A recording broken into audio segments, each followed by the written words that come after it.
What up, cappers, gamblers, punters, hustlers, low baggers? Welcome to the Nightly Bag right here on Pub Sports Radio. I'm coming to you live and direct from Los Angeles, California. I hope you all had a good All-Star break.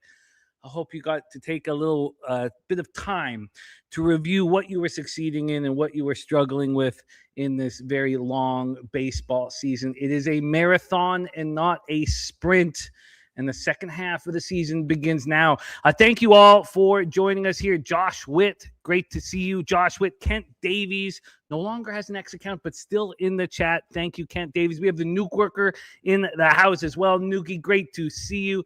And wow, Josh, that is tough news. Very, very, very tough news. I'm so sorry to hear that. As you can see from John Bender's reply, you know, it's about strength, and you can fight, and your wife will fight. And I need to be able to get in touch with you.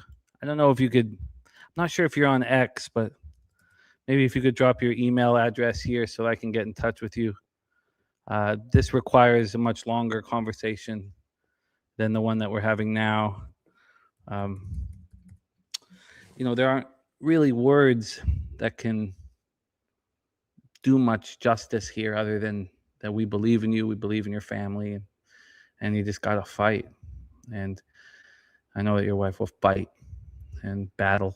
And just like John saying, 3-time cancer survivor right there, his mom. So, but try and figure out a way that I can get in touch with you. This requires more than what we're doing right here. And my thoughts are with you and your family, my friend. And thank you for replying that, John Benner. It's very important. Agent Parlay in the house. We got Heat, No Ball, Top Set, Low Key Production says we back. Daniel Hernandez, Markel. Great to see all of you guys. Thank you so much for joining us. We got Swiggy on the 1s and 2, and Mark Chisholm says prayers go up. They absolutely do, Mark. Well put. Well, it is time for us to attack this big, beautiful card.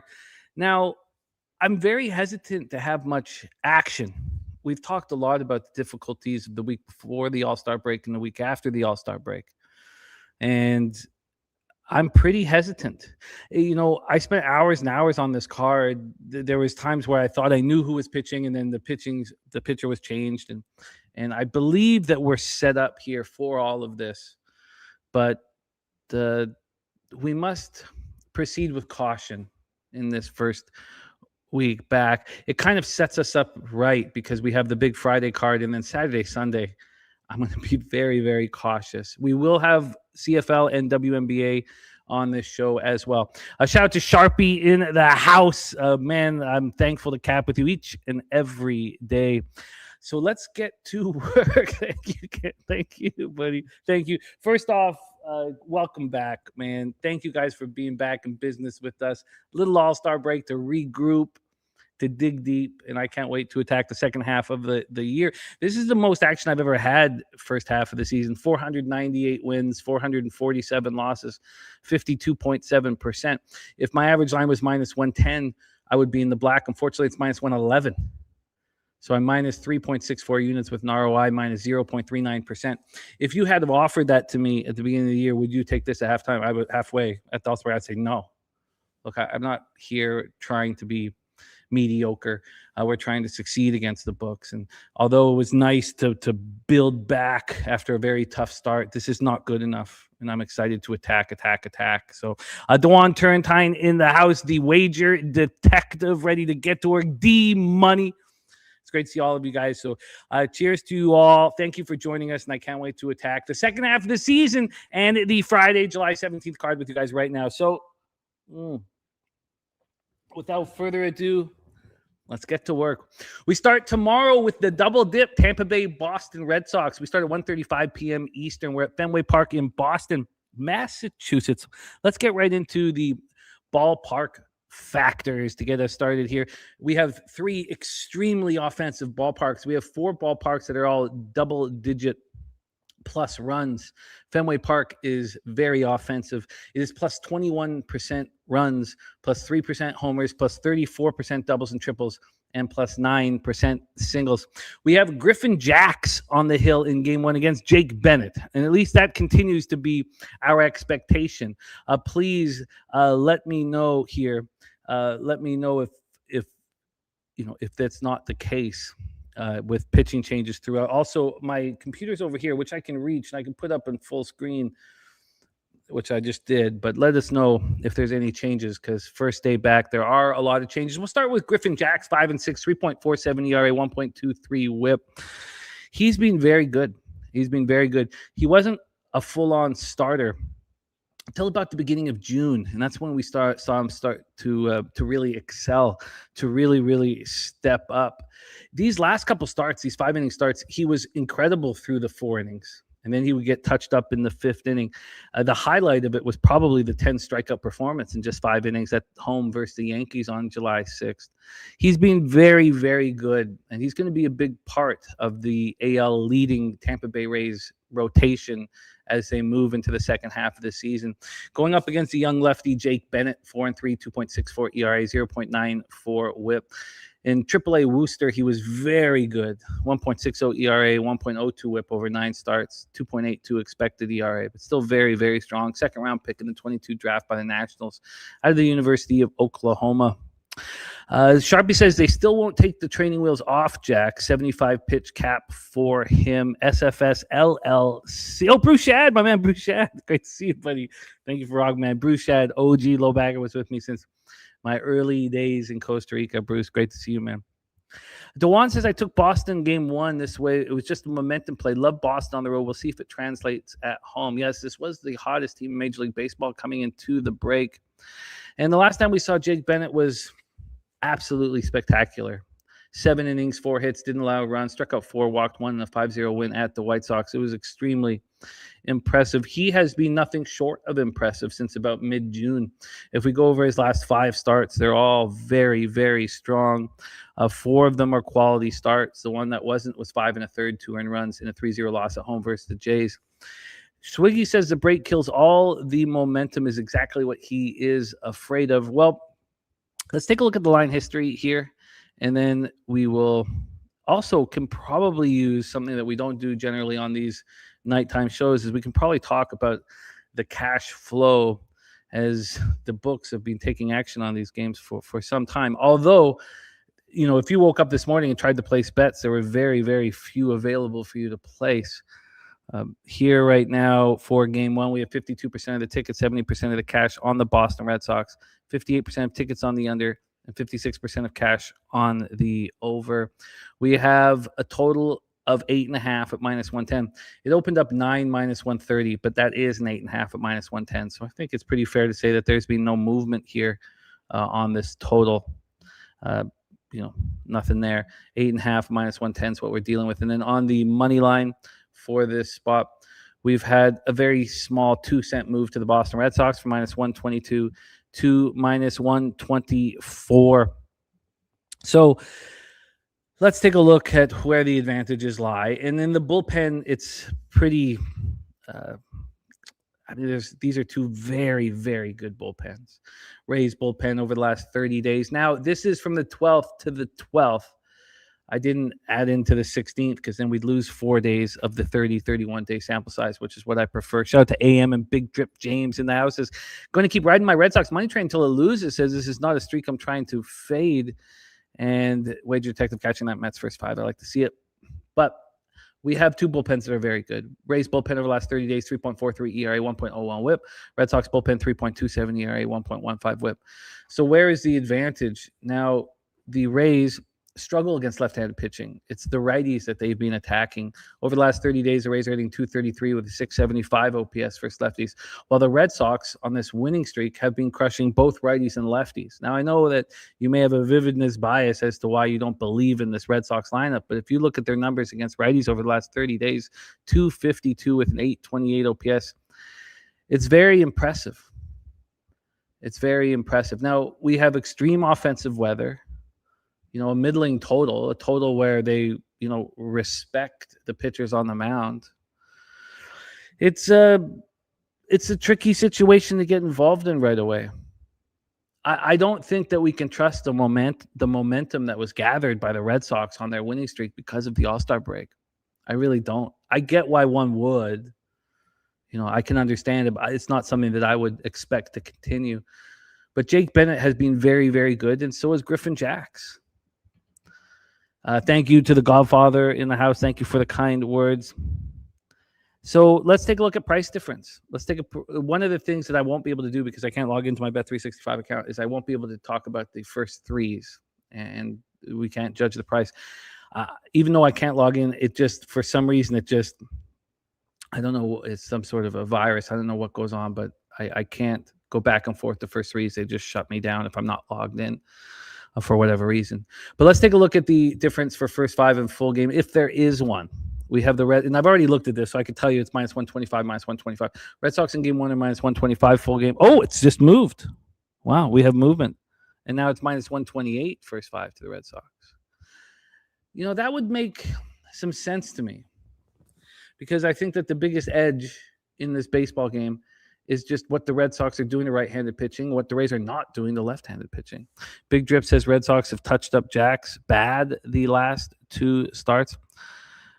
I have all of Jack's starts here, so let's go to those Red Sox starts here. May 7th. I'm not sure if that was when he was still being used as a primary. May 7th, 4 innings, 4 hits, 3 runs, 2 of which were earned, 3 games, 1 walk, and 8-4 win at the Boston Red Sox. That's the only one I have. That's the only one I have here listed myself. There's a price to pay with favorites, and it's. I mean, do you have the conviction to agree that the Red Sox first five should be a bigger the type of favorite that they are? I mean, Griffin Jax having a very nice performance here wouldn't be beyond the realm of possibilities. As we're not going to be able to judge the first three total to the full game, we can judge the full game total to the first five here at Pinnacle. 8.5 is a pick'em, slightly juiced towards the under at minus 108. And then we have the under 4.5 at minus 110. Just doesn't feel as if the books are tipping their hand here in this one. Shout out to Good in the house. Spooner in the house. They are Spoons. They are. And I did borrow my dad's Thinking Fast and Slow by Kahneman. So I'm working on that right now, as you would love to hear, I assume. So I guess Red Sox first five, but is it worth it? Is it worth paying the vig on Red Sox first five against a pitcher like Griffin Jax, who's pitching so well right now? I don't know if it is. I'll leave it there as a question mark here. Red Sox first five is a possibility. When you see the action scrolling below, you'll see it's just CFL and WNBA at this point. Let's roll on to game two here. Game two, 7:10 p.m. Eastern. We have game two. And this is, at this point, supposed to be Mason Englert. Mason Englert. I did not. Josh, sorry, did you pop that in the chat? I don't. I did not. If you could. Oh, you know what? You might not be able to put it. You might not be able to. It's not here. Let me just see if I move over to a live chat. See if we got it there. No, I did not, but we need to get it. Maybe if Swig can get it for me. Yeah, if you don't use the @or.com, it'll hide it, so I can't get it. But Swig, if you can not use the @or the .com, then Swig will grab it. Mally Mal says, "What's up, fam? Rays win 7-1." I don't think we need to put too much into game two, but we should talk about our expectations here. We have Mason Englert. 26-year-old Mason Englert, 4th-round pick in the 2018 draft out of Forney High School in Texas. He's been around for a while. He's had 6 starts in AAA Durham, 2 starts in the majors, but he has pitched in 13 games for the Tampa Bay Rays. His last start was Sunday, July 5th. He went 5 2/3, 5 hits, 2 earned runs. There were solo shots, 9 Ks, and 1 walk, and a 2-0 loss at the Astros. He gets strikeouts, and when he's on the hill, he may remind you a little bit of Griffin Jax. On the other hand, we have Eduardo Rivera, the lefty, is whom we expect to be an opener, and we expect Brian Bayo to be the primary here. So let's talk about Rivera. AAA Worcester, 6-2. He's pitched in 20 games, only started twice. And in this show, he's yet to allow an earned run. He's a very good pitcher here, Eduardo Rivera, but obviously we've not seen him stretched out. We've not seen much. But in Worcester, 2.84 ERA, 1.21 whip. He's looked very, very good. He's allowed just 3 home runs this year. That's in 38 innings at AAA Worcester, 7 innings in the majors. Brian Bayo, on the other hand, has been a mess. Now, he looked pretty good down at Worcester, and we expect him to be the primary, but we've not seen that. His first MLB appearance since June 4th was pretty good. 4 1/3, 2 hits, 1 earned run. It was a solo shot, 5 Ks, no walks, and a 3-2 extra inning win at the Mets. Now, here is where the Rays will get away from a lefty. Now, they may face Eduardo Rivera for a couple innings, but then they'll get Bayo, and the Rays versus righties are hitting 270, 797. It's impressive. It's impressive here.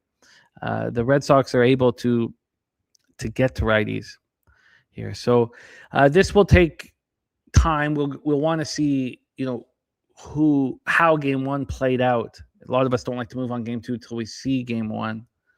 But expectations here, let's say the Red Sox do win game 1. Well, I'll expect Mason Englert and the Rays to take care of business in game 2. If I get the opportunity to bet that, will be my expectation.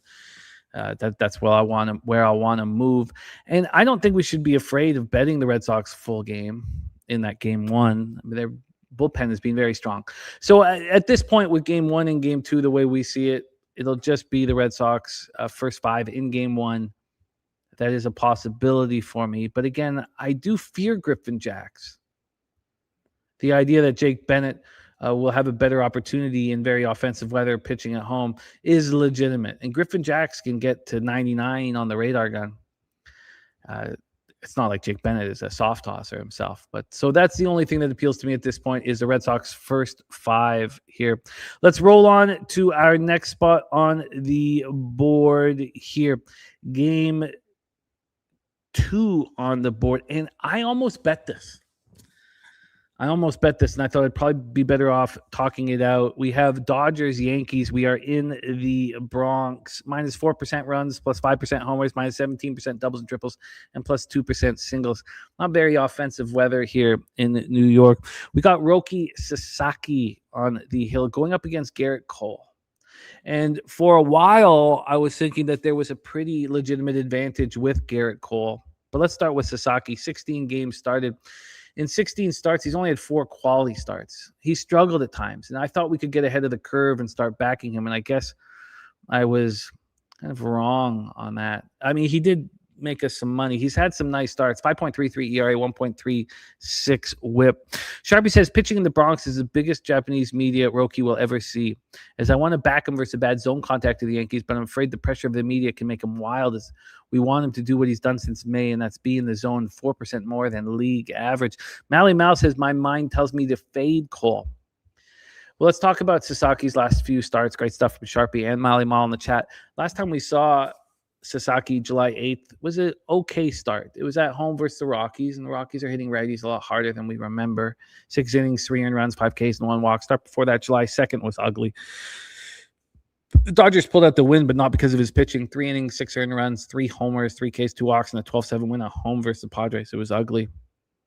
Back-to-back starts at home. Now, that was the second time he saw the Padres and back-to-back, so maybe we can give him some excuses, but it's not like he's had very good starts here.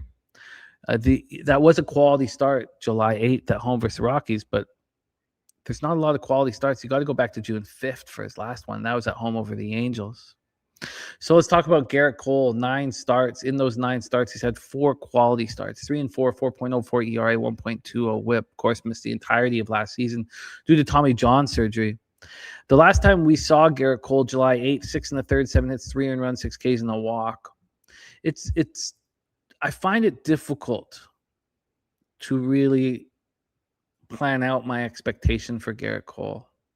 If we look at these last 2 starts at home versus the Twins and at the Rays, he's gone 11 1/3, and he's allowed 5 earned runs. Now, he struck out 13 and walked 1. Godfather says Ben Rice has really good numbers to homer. Ben Rice, 29 homers right now. Kept the offense together with Aaron Judge hurt. Ben Rice has been an absolute machine for the Yankees. So I can understand that. Dewan says he's fading his Dodgers. Not proud to say it, but Yankees will want this game bad coming off the break. Give me the more motivated squad. Now, the Dodgers did get swept by the Diamondbacks going into the break. The Brewers got swept. The Dodgers got swept. Let's talk about the bullpens here. Yankees bullpen is a big advantage. Best bullpen in baseball right now. Now, if you ask them, they're still looking for help in the bullpen, but their numbers are very, very good. 2.28 ERA, 1.02 whip. Dodgers bullpen, 3.72 ERA, 1.30 whip. And then when it comes to the sticks, the Dodgers really aren't hitting that hard over the last 30 days. I guess we all have this vividness bias of them raking, but it doesn't seem to be the case. 224, 715 OPS for the Yankees. For the Dodgers is worth it. Better than the Yankees. Sorry, the Dodgers 258, 729 OPS, while the Yankees are 224, 715 OPS. Now, there's a 15-cent, or at least there was about 2 hours ago, price difference for the Yankees' first 5 in full game. Now, I think there's a couple reasons for that. One, you would think it wouldn't be that big because the Yankees' bullpen is so strong. But we do know that the Yankee sticks are weaker than the Dodgers sticks. Sharpie says Dodgers just got Phillips back, and Diaz is any day now, and he has been in the minors getting ready here. So let's take a look at the line history and the cash flow, and then let's talk about the differences between first 5 and full game. So first off here, we have a 1 cent. This has moved 1 cent to minus 111 from minus 110. But there had been a 5-cent move towards the Dodgers. It did go from minus 110 to minus 115 before it came back to the minus 111. So just a cent of movement towards the Dodgers. From a total standpoint here, we have this sitting at a 9, minus 120 to the over. It's not a small number, and it has not moved either. Before we look at the price difference, let's take a look at the cash flow here. We have 77% of the tickets and 81% of the cash on the LA Dodgers. 71% of the tickets and 87% cash on the over, and we see no movement. I am wondering if the Canadian smoke makes some of these games a speed run. Under his question mark. Spooner says, I agree that should play a factor. Spooner says, where he's at, the smoke in Northwest Ohio has destroyed our air quality. Anybody with allergies or asthma is having a tough time. Of course, I'm in LA right now, but I've seen the pictures of Toronto and Windsor, and it doesn't look good. Tough. So there are going to be issues here, no doubt about it. Let's take a look at the price difference. The price difference here. And we have the Yankees at plus 100 and first 5 minus 114. Now, that was a plus 101 about an hour and a half ago. Not that the 1 cent move is big, but I think that Garrett Cole is going to step up and pitch here. What pitchers do you think the extra rest helps with? And I would say that Garrett Cole is the type of pitcher that I think the extra rest will help. I think he's got a lot to prove. And he's an LA guy. I think he's going to be pretty pumped up with the Dodgers coming to town. So nothing that's being said here has gotten me less, shut down my interest in the Yankees first 5. I think it's still pretty strong. I think it's a nice place to be as the Yankees first 5 and trust Garrett Cole to pitch well here in an all eyes on me situation against Roki Sasaki. So at this point, I could go with the Red Sox first 5 in game 1 and the Yankees first 5 here.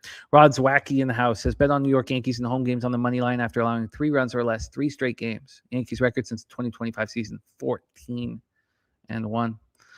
Well, I feel pretty comfortable expecting Garrett Cole to pitch well here. Let's roll on to our next spot on the board. 7:10 p.m. Eastern. We have the Pittsburgh Pirates, 50-47, 23-23 on the road. At the Cleveland Guardians, 51-46, 24-22 at home.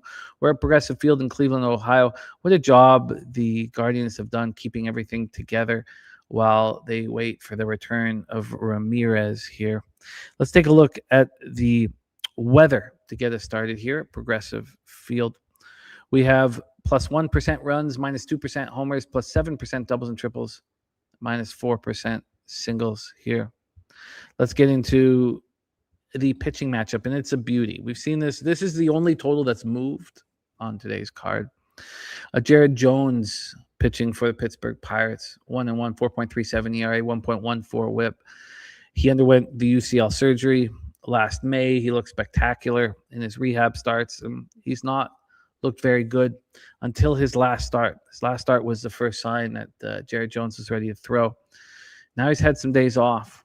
But Wednesday, July 8th, last time we saw him, 6 innings, didn't allow a hit, didn't walk a batter, struck out 8 in a 3-0 loss at home versus the Braves. It was very, very impressive. Sharpie says, we talked about how Jones was capped at 75 pitches. They pull him at 77 in a perfect game. He's not going past a batter when 75 is there. Very important because we know the difficulties of the Pirates bullpen. But let's talk about Gavin Williams. Speaking of Gavin Williams, both Rod Zawacki and AM were bang on in the under in that last time we saw Gavin Williams pitching. That was July 9th. Because I was the one saying that he just hasn't looked his dominant self. And that was against a tough Twins team. He went 7 innings, allowed 2 earned runs, struck out 11, and walked 1. The break was probably pretty good for the young pitchers. Put up a lot of innings thus far. Gavin Williams is already throwing 113 and a third with 3.81 ERA and a 1.15 whip. These are two pitchers I believe in. Let's talk about the bullpens. Big advantage for the Guardians. Now, the Guardians bullpen did slip up. As you guys know, I had planned on betting unders blindly when Jose Ramirez went down. And I did for a while until the Guardians bullpen was hurting me too much. Just really, really hurting me. 3.64 ERA, 1.39 whip. The Guardians bullpen's coming back to business. Pirates bullpen, 4.59 ERA, 1.53 whip. Been a problem for a long time. Now the sticks have helped. This Pirates team's ripping the leather off the ball. First righties last 30 days, 298, 41 OPS. And the Guardians have actually started to hit a little bit, not with a ton of power, but they've started to hit. The Lauder's been a big part of it. 251, 713 OPS. Shout out to our guy, Chris Lawrence. Says, glad you got there safe. Just tuning in. Usually don't comment, but I'm glad the All-Star break is over. Back to business. Chris Lawrence, I love reading that. I love seeing names that don't comment often. So it puts a smile on my face, man. Thank you for jumping in the chat. And let's get back to business, my man. Well, Sharpie says, that was versus a backup lineup. Now, that was the Twins' backup lineup that Gavin Williams had the 11 Ks. Says, I was on the K-prop of Williams once they sent out the bums. Not saying Williams didn't have a good game, but it just wasn't versus the Twins' best here. Rod Zawacki says, bet against Pittsburgh in road games on the money line versus NAL. Starting pitcher whose whip is 1.2 or better. Pittsburgh's record since 2025, 0-12. Oh, Josh, it's going to happen. It's going to happen. I promise you that. Promise you that. DeJuan Turrentine says, I think the Pirates offense will be a bit too much. Jones last time out, 6 innings, no runs. Well, let's take a look at the line history, and let's take a look at the cash flow, and we'll take a look at the price difference as well between first 5 and full game. First off, this opened up as an 8, minus 120 to the under. And now it's a 7.5 at minus 110. Now it's a 7.5 for the pick 'em at minus 110, but sharp books like Bookmaker are juiced to the over 7.5. It's minus 113 to the over, minus 104 to the under. And Heritage, minus 112 to the over, minus 108 to the under. I was hesitant to move on that full game under, but maybe I shouldn't be. Williams is minus 125. The Guards are minus 125. No movement at all. Just sitting here at minus 125. We take a look at the price difference here from first 5 and full game. We have the Guardians at minus 120, full game at Pinnacle, and first 5 minus 125. Now remember, there's more VIG on the first 5, so to put that into perspective, the Pirates are plus 109 full game, and first 5 they're plus 107. So it's not that much of a difference. Rod Zawacki says, bet under the total in Pittsburgh road games versus AL team scoring 4.4 or less runs. The under's record since the 2025 season is 15-4. Look, I certainly wouldn't be betting an over.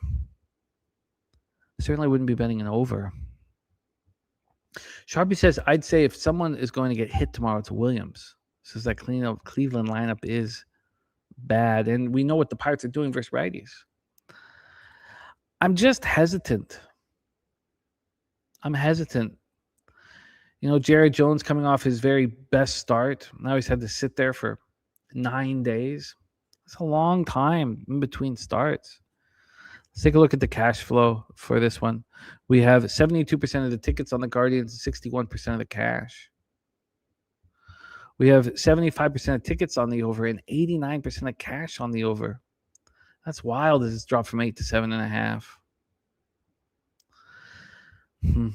It's a tough spot. I could have moved on the 8 at minus 120 as soon as it came out, but there was some hesitancy involved, and it's really about Gavin Williams. But he's such a beast. He's somebody I watch these Guardian starts, and I was watching all of them when I was betting the unders in every game when Ramirez was out. He just didn't look like the bulldog that he looked like off the top, and there's a reason why Parker Messick was pitching in the All-Star game and not Gavin Williams. Top Set says this has to be a first 3 under.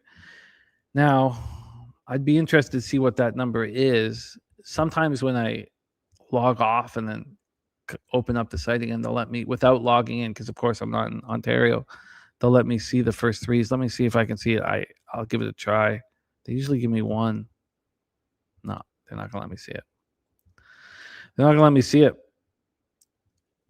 which is going to be tricky to bet, because you guys know I need to take a picture of it. Send it into the local. So Top Set says this has to be a first 3 under. Top Set, what are you getting for a first 3 under 2.5? I'd be very curious. And then, honestly, I think that, and Spooner says Jones has some terrible lefty splits. I don't know if this is the group of lefties that I'm scared of the most, but it's a very important point that Spoons brings up. Get rid of this here. Let's see what lefties we're going to have. Bazana, Rocchio is a switchy. DeLauder, Manzardo, Watson, Halpin, and Kwan. So who's that? Except for DeLauder. They're not offering the first 3 to Sharpie here on DraftKings. Oh, thank you, AM. Thank you. That's very important. So first 3 under 2.5 at minus 125. It should be more expensive. It should be more expensive if it's a 7.5. If it's a flat 8, minus 110 each way, then you could understand why it might be a minus 120 to the under. Once it goes to 7.5 minus 110, and Top Set's getting a minus 145. That would be more appealing. But that bet 365, and I'm sure it's going to move. I'm sure this is going to move 20 cents towards the first 300, but that minus 125 is dodgy. Honestly, I guess, and it's such a great point made by Spoons about the inability for Jones at times to get lefties out. But I would say that an appealing bet, it's too expensive, would be the Pirates first 5 plus a half at minus 135. I'm not going to spend minus 135 on a plus a half here. Lagar's own commentaire. Great to have you back in business. And shout out to the great city of Montreal here. Oh, minus 135. Okay, that's a big difference. That's probably where it should be. Sharpie says DeLauder and Kwan are the 2 good lefties. Mazzardo has power, but too much swing and miss. And Kwan's not the guy we saw, remember, from last year. Well, first 302.5 minus 135 is now we're talking. Now we're talking. I'm still hesitant. First 302.5 minus 135. I would like just to take a quick look here very quickly. I know we got to move on, but let's just talk about these performances on the road for Jerry Jones. 1 earned run over 4 innings at the Phillies. 1 earned run over 3 innings at the Rockies. 5 earned runs over 4 innings at the Athletics. I know he's coming off just a spectacular performance, but is it worth trusting? And Spooner says first 300, 2.5 Rangers from minus 130 to Caesars, minus 156 at FanDuel. Wow.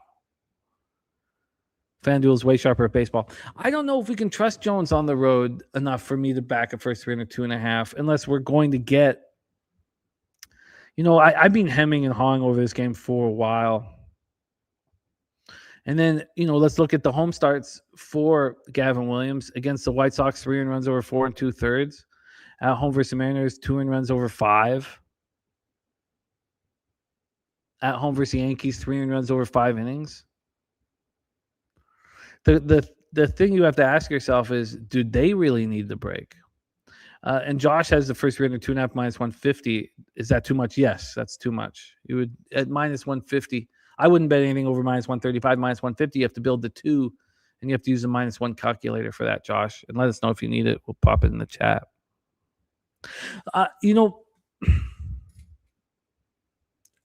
I have some interest in that first 302.5 at minus 135. Some interest. I don't know if I have enough. I don't think any. Now, if you were to say, look, I think these two young pitchers needed a break, needed to regroup with some arm fatigue, dealing with arm fatigue, then if you were to say something like that, then, I don't know. I'm going to need more time. Yes, I'm going to pop it in the chat for you right now here for you, Josh, and anybody who would like to use it. It's a very, very helpful spot here. You'll need it in National Hockey League action as well as Major League Baseball action. And shout out to the great Ron Crawford who hooked us up with it. Please keep that. Use it to your advantage. There's a reason why the books don't offer you the -1 line, because it's very helpful. All right, let's roll on. Next spot on the board for us, 7:15 p.m. Eastern, the Chicago White Sox, 50-45, 19-28 on the road at the Toronto Blue Jays, 45-51, 24-25 at home. We're at the Rogers Centre in Toronto, Ontario. Anthony Kay, the lefty on the hill, of course, starred for Yokohama last year in the Nippon Japanese League, 1.74 ERA, 981 whip here. Spooner says he wants to bet the Guardians. He says, I know they can't hit. I think the under is where I should be at. It's a tricky situation, Spoons. I have a vividness bias of Gavin Williams at home, but I know that I'm dealing with a bias. I'm going to need to sit with it sit longer. Sharpie says, you mentioned the Red Sox carrying their hot bats after the break. Does not apply to the Pirates as well. No, the Pirates against righties are hitting harder than the Red Sox. It applies to absolutely, Sharpie. Look, there's enough for me to question all around here. I look, and I know we've moved on to White Sox Jays, and I want to stay there, but look, Jared Jones, Gavin Williams are elite young pitchers. But that's a lot of vig on the first 302.5, and Pirates are raking. Are we going to expect Jared Jones to start pitching well on the road because he was perfect through 6 innings last time? I mean, there's a lot of what ifs in that one. Let's talk about Anthony Kay, 6-4, 4.23 ERA, 1.38 whip. We saw early in April when he was being used as a primary that it felt like the White Sox brass didn't really trust him. That changed, and he's been pitching quite well. Now, he's had a couple hiccups. I mean, it's not all been great starts. The last start, July 9th, 5 1/3, 2 runs, 2-1 loss at home versus Red Sox. It's not like the Red Sox are, hitting lefties that hard. I mean, they're hitting him fine. The start before that, he makes it through 4 innings at the Guardians. June 28th, 3 2/3, 4 runs at home over the Royals. He has a beautiful start at home versus the Guardians on June 22nd. Shout out to Dougie Wise, back in business, man. June 17th, 4 runs over 4 innings, 10-5 loss to the Yankees. These are not fantastic performances. But he's showing some signs against teams that don't hit lefties, that he can deliver. Who doesn't hit lefties? The Blue Jays don't hit lefties. We got, cashing the free bands play today. I'd love to hear it, Dougie Wise. Nice work. So we have Spencer Miles listed here. I'm a little surprised. Braden Fisher has been the opener for Spencer Miles. Now, for those of you who don't know, when the Jays were in San Francisco, Braden Fisher's dad came to, I think they have a lot of ties in Northern California, and his dad died unexpectedly. And it was something that Braden Fisher handled very well, and Braden just wanted to be with the guys. He didn't want to, everybody grieves differently. He just wanted to be with the guys. And so, Schneider talked about how impressive Fisher's been handling it all, but this was the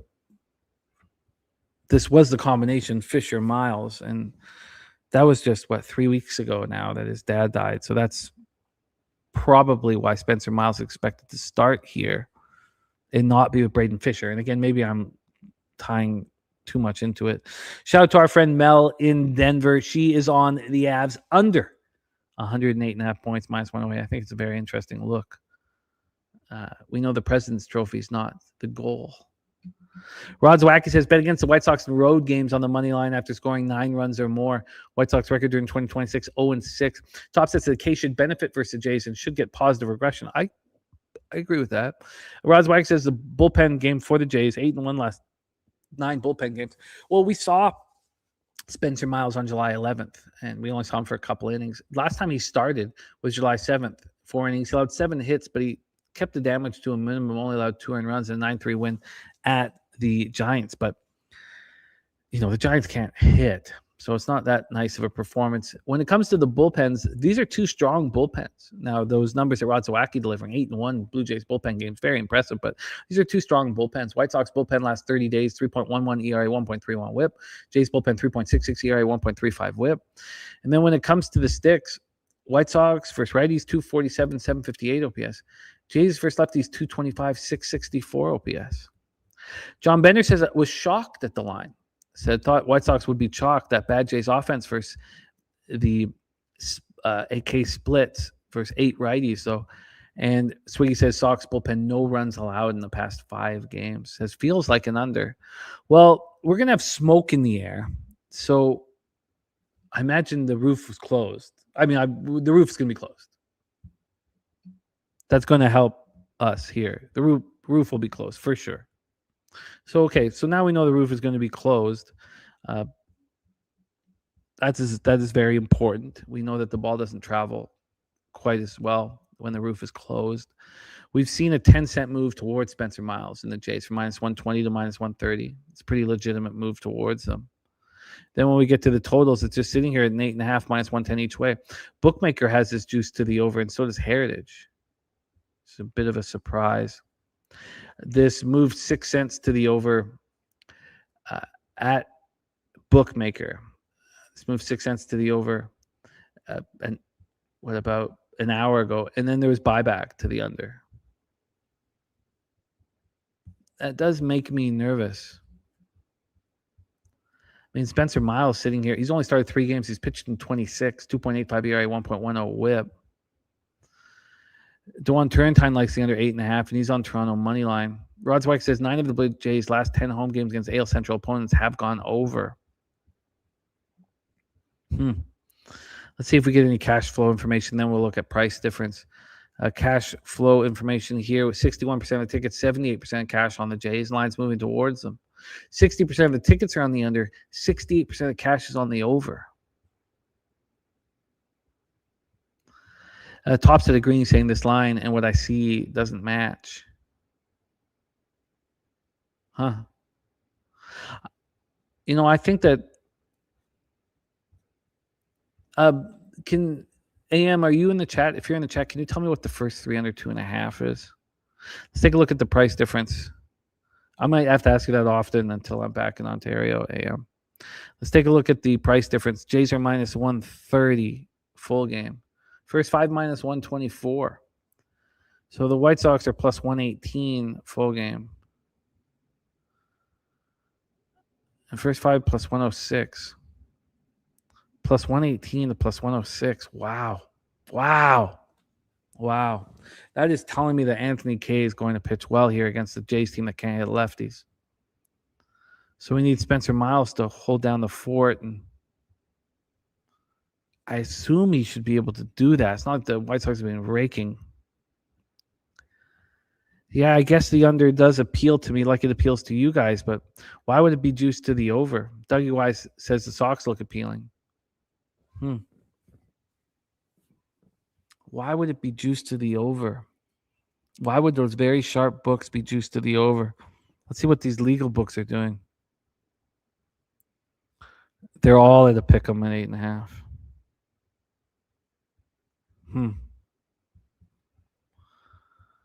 That's a pretty big price difference for Anthony Kay first 5.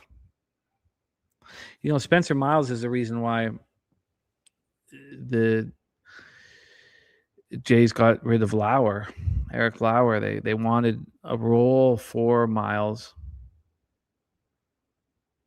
The Jays are just not hitting lefties. Do we really trust Spencer Miles? I think my answer is no. Mally Mal asking if if the Yankees and Cole opened as favorites. And they did not. They opened up as dogs. and the Wild to win the Central for Mel and Denver. I like that look. Larry Mavid, great to see you. And the first 3 under 2.5 on Fanatics is minus 110. Wow. Joseph Gomez says Jays' first 3 is minus 135 to the White Sox minus 105, but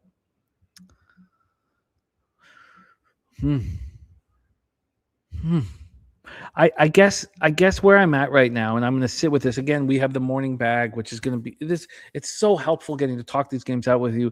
Let everything marinate and then attack again in the morning with you guys. But I would have to say that price difference in first 5 is pretty alarming. White Sox plus 118 full game, plus 106 first 5. DeJuan Turrentine says Anthony K numbers aren't the same as in Chicago. Says Jays will touch him. I don't want to be on the other side of you, DeJuan, ever, but it's not like you can trust this team to hit lefties. Why would the first 3 under 2.5 be? Why would the first 3 under 2.5 be so cheap? I mean, I'm certainly not going after it. That does not make sense, though. You know what let's see what Spooner says. He says, I believe the total will be 8 tomorrow. So I think I'm going to move on the under 8.5. We don't ever see 9s with the roof closed. That's true. Shout out to Robert Cherry in the house. Absolutely, man. Absolutely. Rod Zweig said Jays are 20-11 to the over at home in league games, and White Sox are 40-23 to the over versus right-handed pitching this season. Shout out to Marcus Stosowski in the house. Well, I have interest attacking the Jays against lefties. I think that the difference in first 5 is a pretty big deal because the White Sox bullpen's been quite a bit better than Jays bullpen over the last 30 days. No, not quite a bit. That's a little much, but slightly. Let's say slightly. So I'm not going to fill this with asterisks. As you guys know how I handle my notes and my worksheet, but the White Sox first 5 is going to be asterisks with question marks. Larry Mavid says, I think I'm going to ignore the cold stretch the White Sox were in for a while there since they have Murakami back now. Sharpie says, why not a team total under or team total first 5 under? Sharpie, something the fact that the under first 3 under would only be a minus 110 will take me off of somebody's going to get hit here. Even though the roof is closed. Does everybody know that the roof is going to be closed? I mean, there would be an assumption if you look and it wasn't rainy that I guess everybody in the Northeast knows about all these fires and the smoke. Spooner says, we get volatility with Jays home games because of the roof. I think there's a bigger edge than what Ballpark Pal and first. I agree, Spoons. It's something we've been talking about. I've been talking about it since 2016.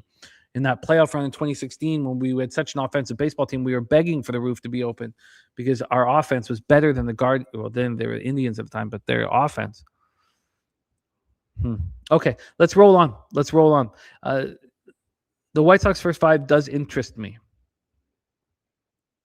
Let's roll on. 7:15 p.m. Eastern, and we have my guy. Now, at first, I thought it was going to be DeGrom pitching.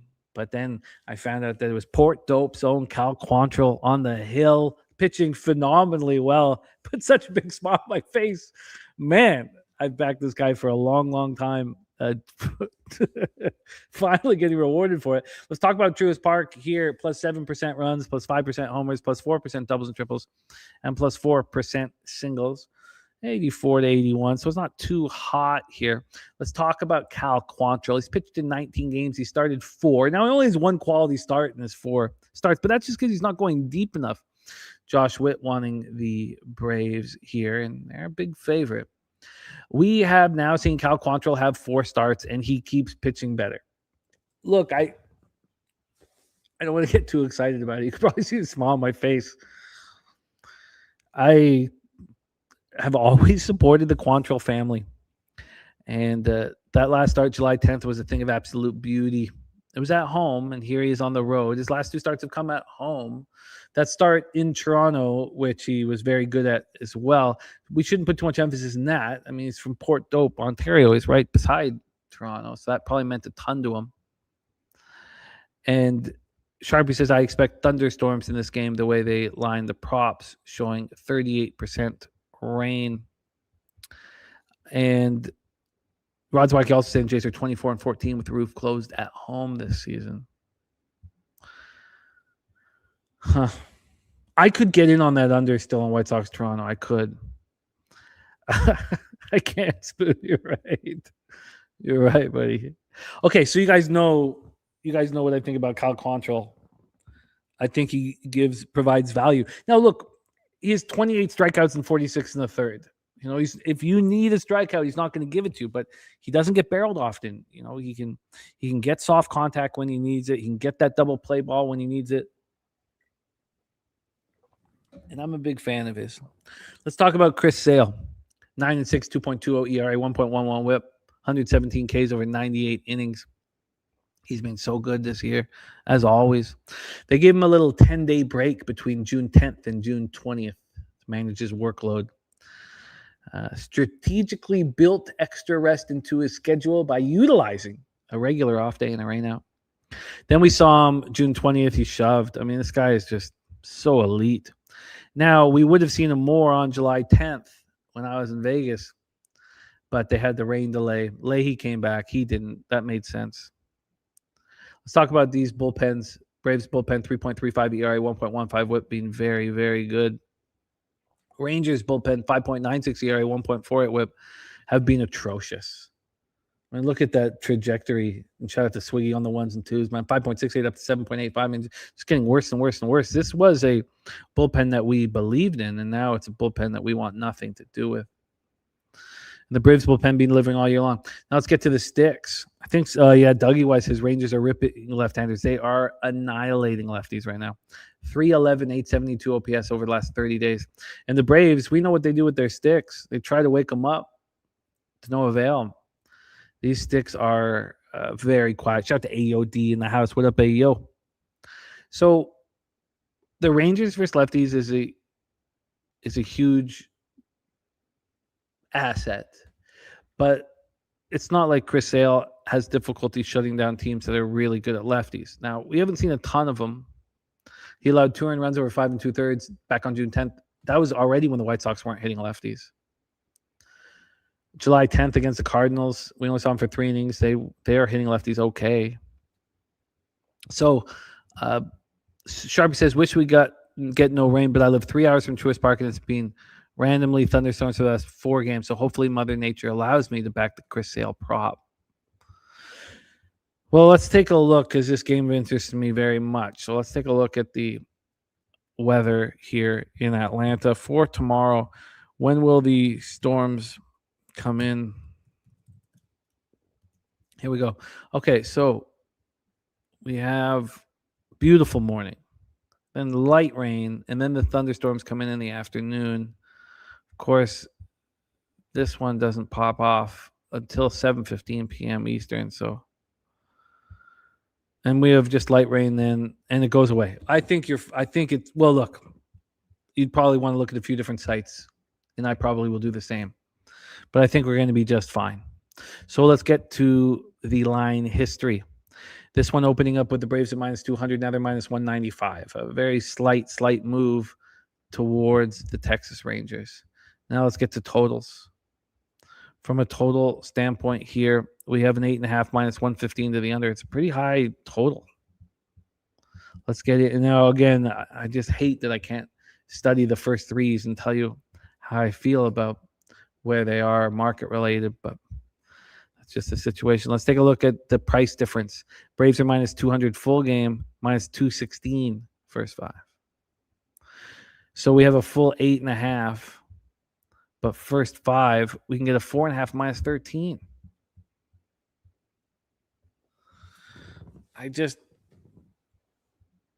It's a high total.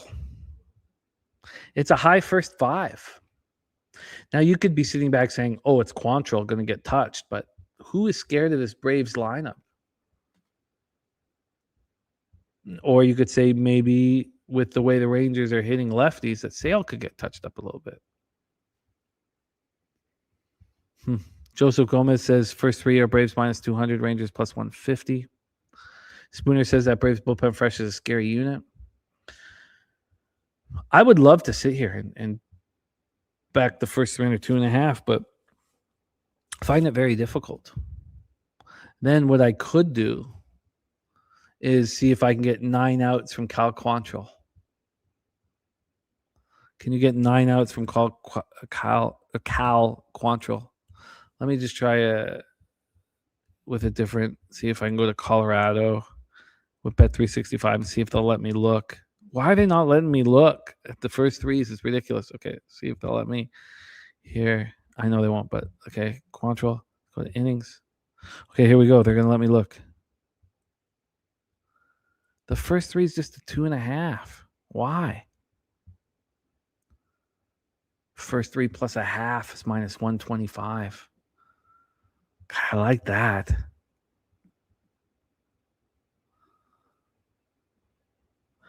I hear you, Sharpie says thunderstorms can mean nothing or a pound. He says crazy, but he's going to wait till 1 hour before and then decide to bet sale. He says too many Rangers take pitches versus a guy you can't take pitches versus. 45% K rate when the 2K count 0-2 and to 3-2. Well, I have interest in the Rangers first 3 plus a half. A lot of interest. All right, let's roll on. Larry Mavid, though, before we do roll on, says, I've been pretty much blindly fading the Braves with great success, but they got annoying and started being somewhat decent again before the break. Dougie Wise says he's definitely interested in the Rangers' first 5. I think that first 3 is what I want to focus on.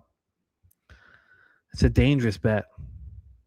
All right, let's roll on. Next up for 7:40 p.m. Eastern, Miami Marlins 52-45, 21-25 on the road at the Milwaukee Brewers 59-37, 29-18 at home. We're at American Family Field in Milwaukee, Wisconsin, plus 5% runs, plus 29% homers, plus minus 6% doubles, triples, minus 11% singles. We have Sandy Alcantara on the hill against Logan Henderson. Look at Alcantara, and there's my man Deacon Mike in the house. Don't worry, I'm in LA, Deacon, living the good life, man. So Sandy Alcantara, 20 starts this year, 14 quality starts. What a beast!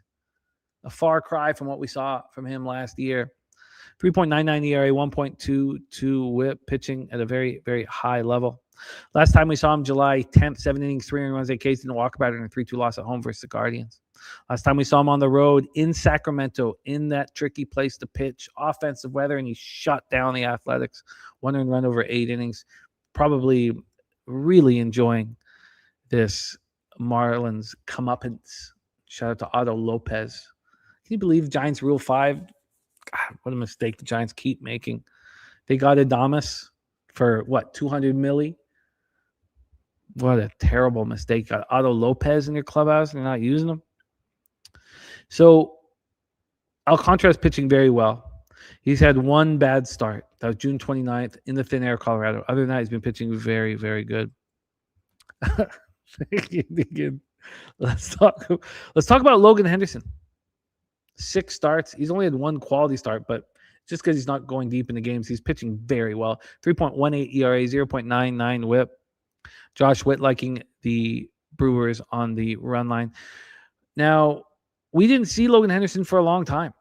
He had a back strain and threw a couple rehab outings. He was pitching very good before the back strain.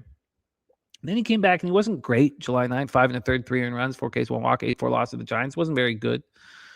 The Marlins hit very hard. I have some concerns about Logan Henderson, pitching at such a high level, having a back strain that obviously affected him, and then moving, rehabbing and then pitching on July 9th. And then now we're going to have 8 days off or 7 days off and pitching on 7 days rest. I mean, that's a lot. That's tricky. He's clearly out of his rhythm. The Marlins are raking right now. The Brewers got swept going into the All-Star break. Look, nobody wants to fade the Brewers. No one's waiting in line to fade the Brewers. But both bullpens are pitching good. Not great, but good. And it would be an argument if you were to say, look, the Marlins bullpen's been better than the Brewers bullpen over the last 30 days. There's some legitimacy with that. The Marlins are hitting 281, 841 OPS versus righties over the last 30 days, while the Brewers are just 261, 756 OPS. Rod Zwacky says, bet on Sandy Alcantara. I slip into that old mistake. Sandy Alcantara in road starts on the money line when playing against a team with a winning record. Alcantara's team record during the 2026 season, 5-0. And Larry Mavid says, Fish Nation. I honestly, it's very difficult for a young pitcher to come in guns a-blazing, have this phenomenal start to the season, go on the IL for 5 weeks, and then expect him to pitch very well when he comes back off of it. And then has the All-Star. I mean, we're just clearly out of his rhythm. Let's take a look at this line history here for the Marlins Brewers. We have a total of 8, minus 115 to the over. No movement, nothing. Let's get to the money line here. From a money line standpoint, we've had a 5-cent move towards the Marlins. They opened up plus 131. They're now plus 126. Take a look at the cash flow.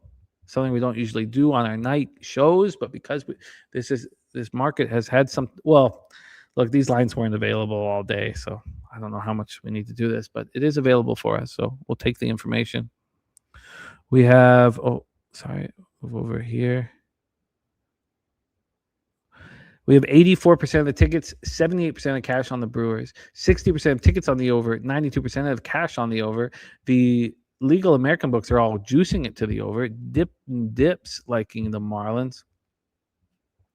Let's take a look at the price difference. This is a price difference. First 5 and full game price difference here for Marlins Brewers. We have the Brewers sitting at minus 149. First 5 minus 147. So very, very small difference.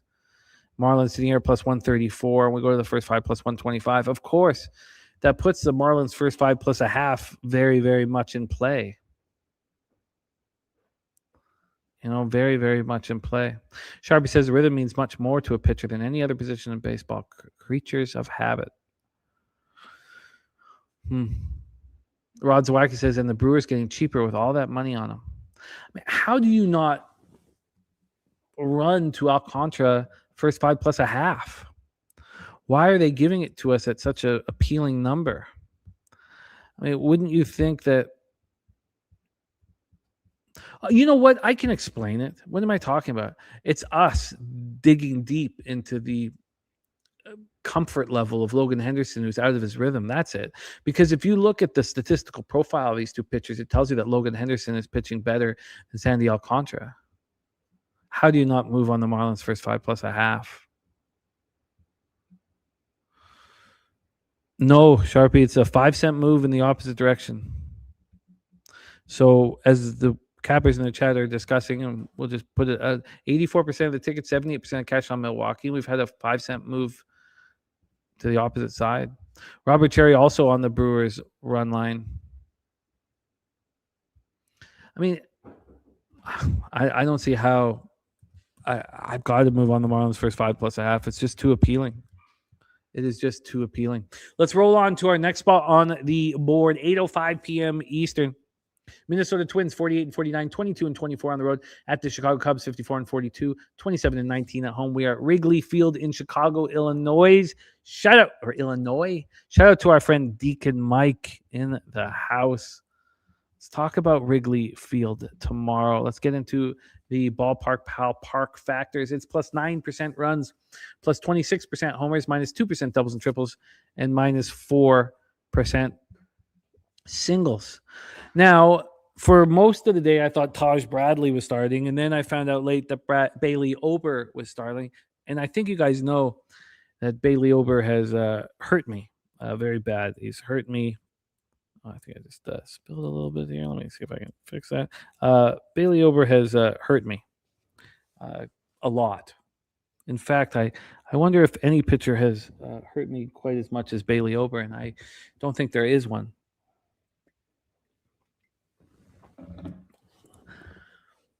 And he's pitching pretty well right now. He's 6-3, 4.40 ERA, 1.19 WHIP. Now, I don't want to get too caught up in what he's done the year long. It's not good. He was sidelined on May 30th with a right flexor strain.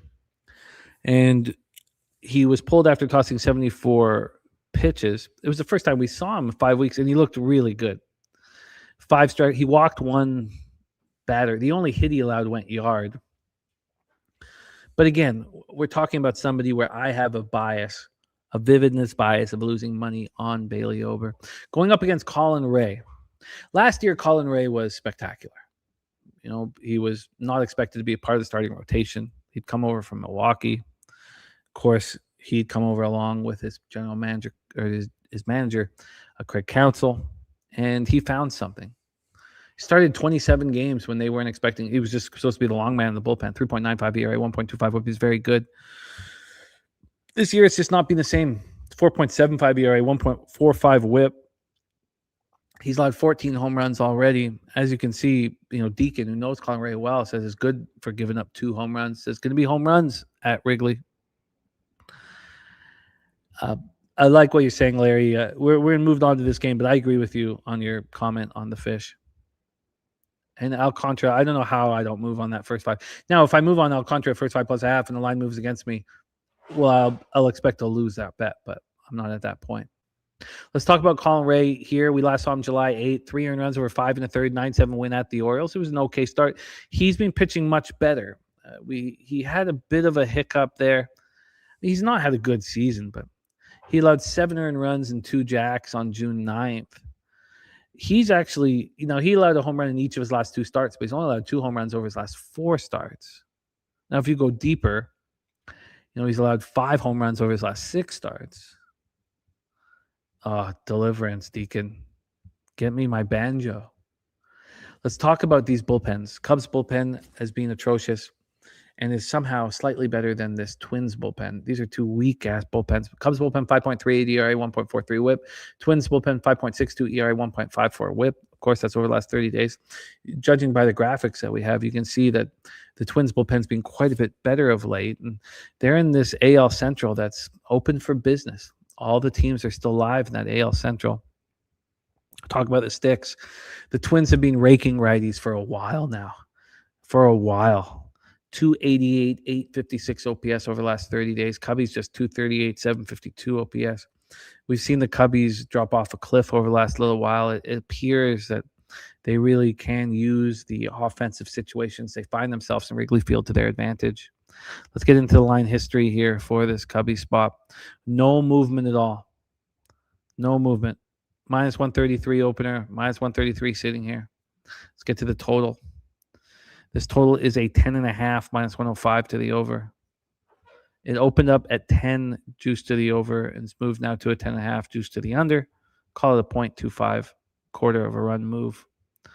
Take a look at the cash flow and we'll look at the price difference as well. First 5 to full game.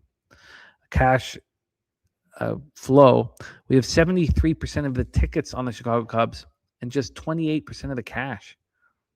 Bigger bets coming in on the Minnesota Twins. And you have to think with Ober not being on the IL for an arm-related injury that there is a pitching advantage for the Twins over the Cubs, despite Ray pitching okay at home. 91% of the tickets on the under, 87% of cash on the under. Why would so many tickets and so much cash be on the under?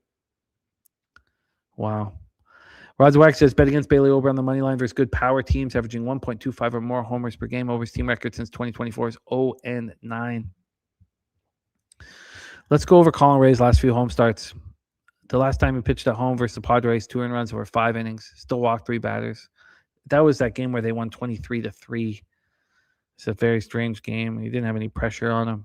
Start before that at home, no earned runs over 5 1/3 versus the Jays. That was impressive. Home start before that, June 3rd, 2 earned runs over 5 1/3. I'm hesitant to fade Ray at home. I do think that there's a pitching advantage with the Twins and Bailey Ober. Let's take a look at the price difference in the full game to first 5 here, Twins Cubs. I'm not sure if we'll get it available, but let me just see if we do. No, it's not available. They're not offering first 5s yet. Well, I will copy and paste that now. Robert Cherry, thank you for sharing that here. Larry Mavid says Twins may well have the offensive advantage here too, unless they just came off the break ice cold. Again, that break is a tricky thing to cap. We want to keep our volume low today. Just pop Robert Cherry's action in here. And Roswag says, bet on the Chicago Cubs in home games on the money line after 2 or more consecutive wins. Cubs record during 2026 season 17-3. Well, I really want to see what the price is first 5 compared to full game for the Twins. I really, really want to see that. At this point here, I have interest in the Twins. I want to know if the first 5 plus a half is in play or if it's too expensive.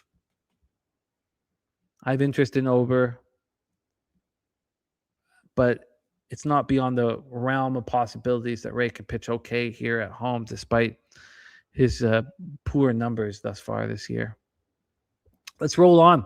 Next spot on the board, 8:10 p.m. Eastern, the Baltimore Orioles, 46-51, 18-26 on the road. At the Houston Astros, 47-51, 23-24 at home. We are at Daikin Park in Houston, Texas. Now, there were question marks around the pitching matchup, so I have Kyle Bradish going up against Peter Lambert.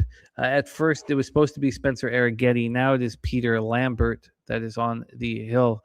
We've talked a lot about Peter Lambert and Jimmy Lambert. Jimmy no longer in Major League Baseball right now. I'd love to hear it, Robert. Great work, man. So let's talk about Bradish to get... Oh, Kramer. Is that who we have? Have they moved it to Dean Kramer? Let me just quickly move over to... Oh, of course, they're not going to show it. Let me see here if I can... Wow, okay. See if they've moved it to Kramer. And they have. Okay. Dean Kramer on the hill. This is new information for me. So it's going to require some time to study Kramer for the morning show. Yeah, John Bender, I'm seeing Kramer too now. So no need to talk about Bradish, but let's talk about Lambert. Well, just from the graphics, of course, that our man Swiggy's putting up. Look, we know Kramer well. Kramer didn't make the team. He lost that 5th starting position out of spring training to Aaron Savali. He's being pretty consistent in his career, and it's consistently mediocre. It's about a 4.20 ERA, about a 1.24 WHIP. The WHIP's always a little better. You would expect better from him because his WHIP is generally lower than what his ERA creates. He's always pitched a little better at home, and you can see with the 3.94 ERA at home thus far. He was on the IL for a long time. I need to have his stats in front of me, so I'm going to hold off. We have the morning show in 10 hours and 46 minutes where we can discuss all that. Let's talk about Peter Lambert, though. Somehow, Peter Lambert, this late in his career, was able to add 4 miles an hour of velocity somehow. And he didn't make the Astros out of spring training. He had an out clause in his contract. If he didn't make the team, that he was able to then get out of his contract and be a free agent. He used the out clause. I guess the Astros respected it. They re-signed him and brought him up to the show. Maybe Lambert called the Astros bluff. But all of a sudden, he's throwing 96.5, 97 with a career 93 mile per hour average. And, he had some of the worst numbers that any pitcher we've ever seen has had. But that's the difficulty of pitching in the thin air of Colorado for his whole career. So he's had 15 starts for the Houston Astros. 6 of them have been quality starts. 3.34 ERA, 1.12 WHIP. He's been very good. He's been very good. He's been very good of late. That started on July 11th, 6 innings, 1 earned run. It was just a solo shot of the 3 hits that he allowed. 9-3 win at the Rangers. It was really an impressive start, and he's had no shortage of them. He's been very consistent. When you look at his statistical profile as a whole, we have, in the last 2.5 months, 2 starts where he's allowed over 3 earned runs. He's been very strong. Both of these bullpens have been very strong. Remember, the Astros bullpen was the worst Major League Baseball through the few days of March and then the entirety of April. Then it really found itself. Right now, over the last 30 days, 3.04 ERA, 1.16 WHIP, being very impressive. Same can be said about the Baltimore Orioles bullpen. This was a bullpen that didn't have high expectations. Now, we did have some legitimate expectations for the Astros bullpen, but not the Orioles bullpen. Orioles bullpen was terrible for a long time. Last 30 days, 3.13 ERA, 1.10 WHIP. We thought that the young players coming up, the Jackson Holidays, the Gunnar. I mean, we thought Gunnar was going to, Adley Rutschman. We thought these guys were going to be all-stars.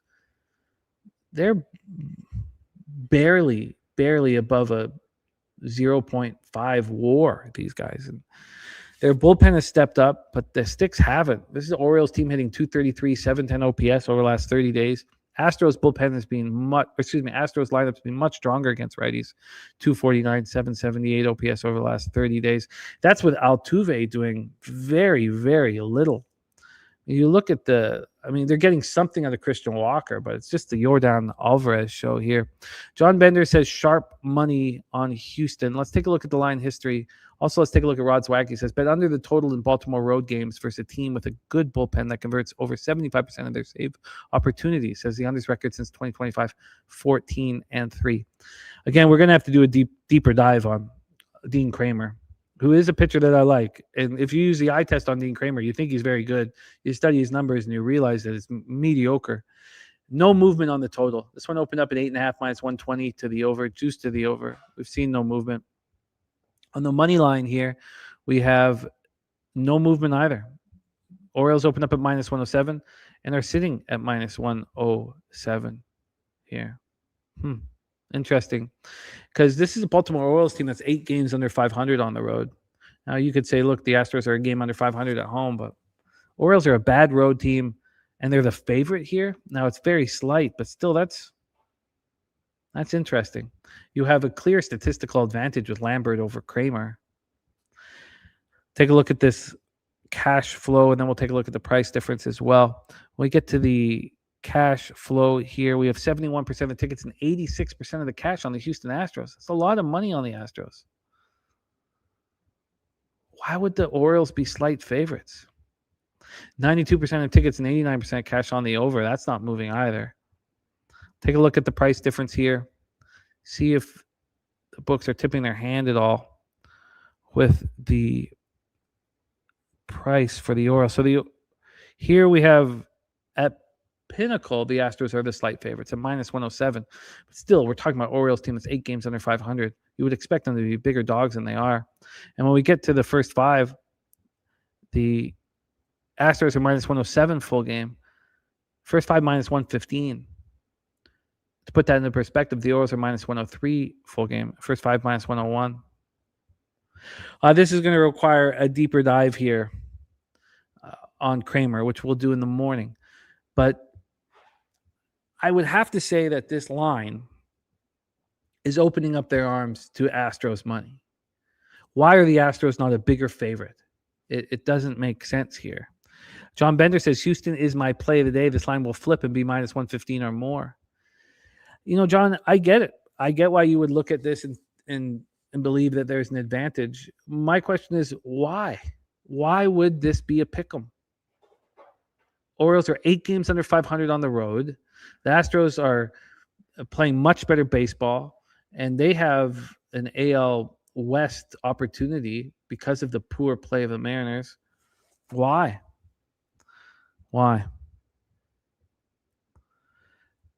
And Chris Lawrence also talking about the wildfire smoke, if it still persists tomorrow. Yeah, there's a lot of talk about that.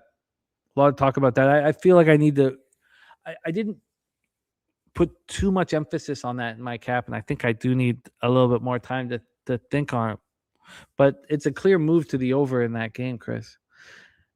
Big Drip says, this feels like a smash and grab on the Astros money line. Well, that's exactly my point. Why would they be offering you the Astros at this number? It simply does not make sense. And we can discuss it in the morning, but even if there's a 5 or 10 cent move towards the Astros, I would tell you that the opening line is more important than the movement, which will pique my interest in the Baltimore Orioles. And if the line is too short for the Astros, you would have to expect a nice pitching performance by Kramer. If we're going to get a nice pitching performance by Kramer, Lambert's been very, very good and trustworthy at home. Wouldn't this all lead us towards an under? I think it would lead us to a full game under. We'd like to see some market movement. This market has not been available for too long. So that's where we'll leave it here. we'll let the market do its thing, but the Orioles do appeal to me, as does the under in this one. Let's roll on to our next spot on the board. 8:10 p.m. Eastern with the San Diego Padres 48-48, 21-24 on the road at the Kansas City Royals 38-59, 21-26 at home. Opening pitch 82 Fahrenheit, 67% humidity, so it's offensive conditions. And we know this ballpark, they brought in the fences in the offseason to create more offense. Plus 10% runs, plus 27% homers. We have plus 4, sorry, I'm going to pull this up here. Just lost that. Plus 4% doubles and triples and minus 2% singles.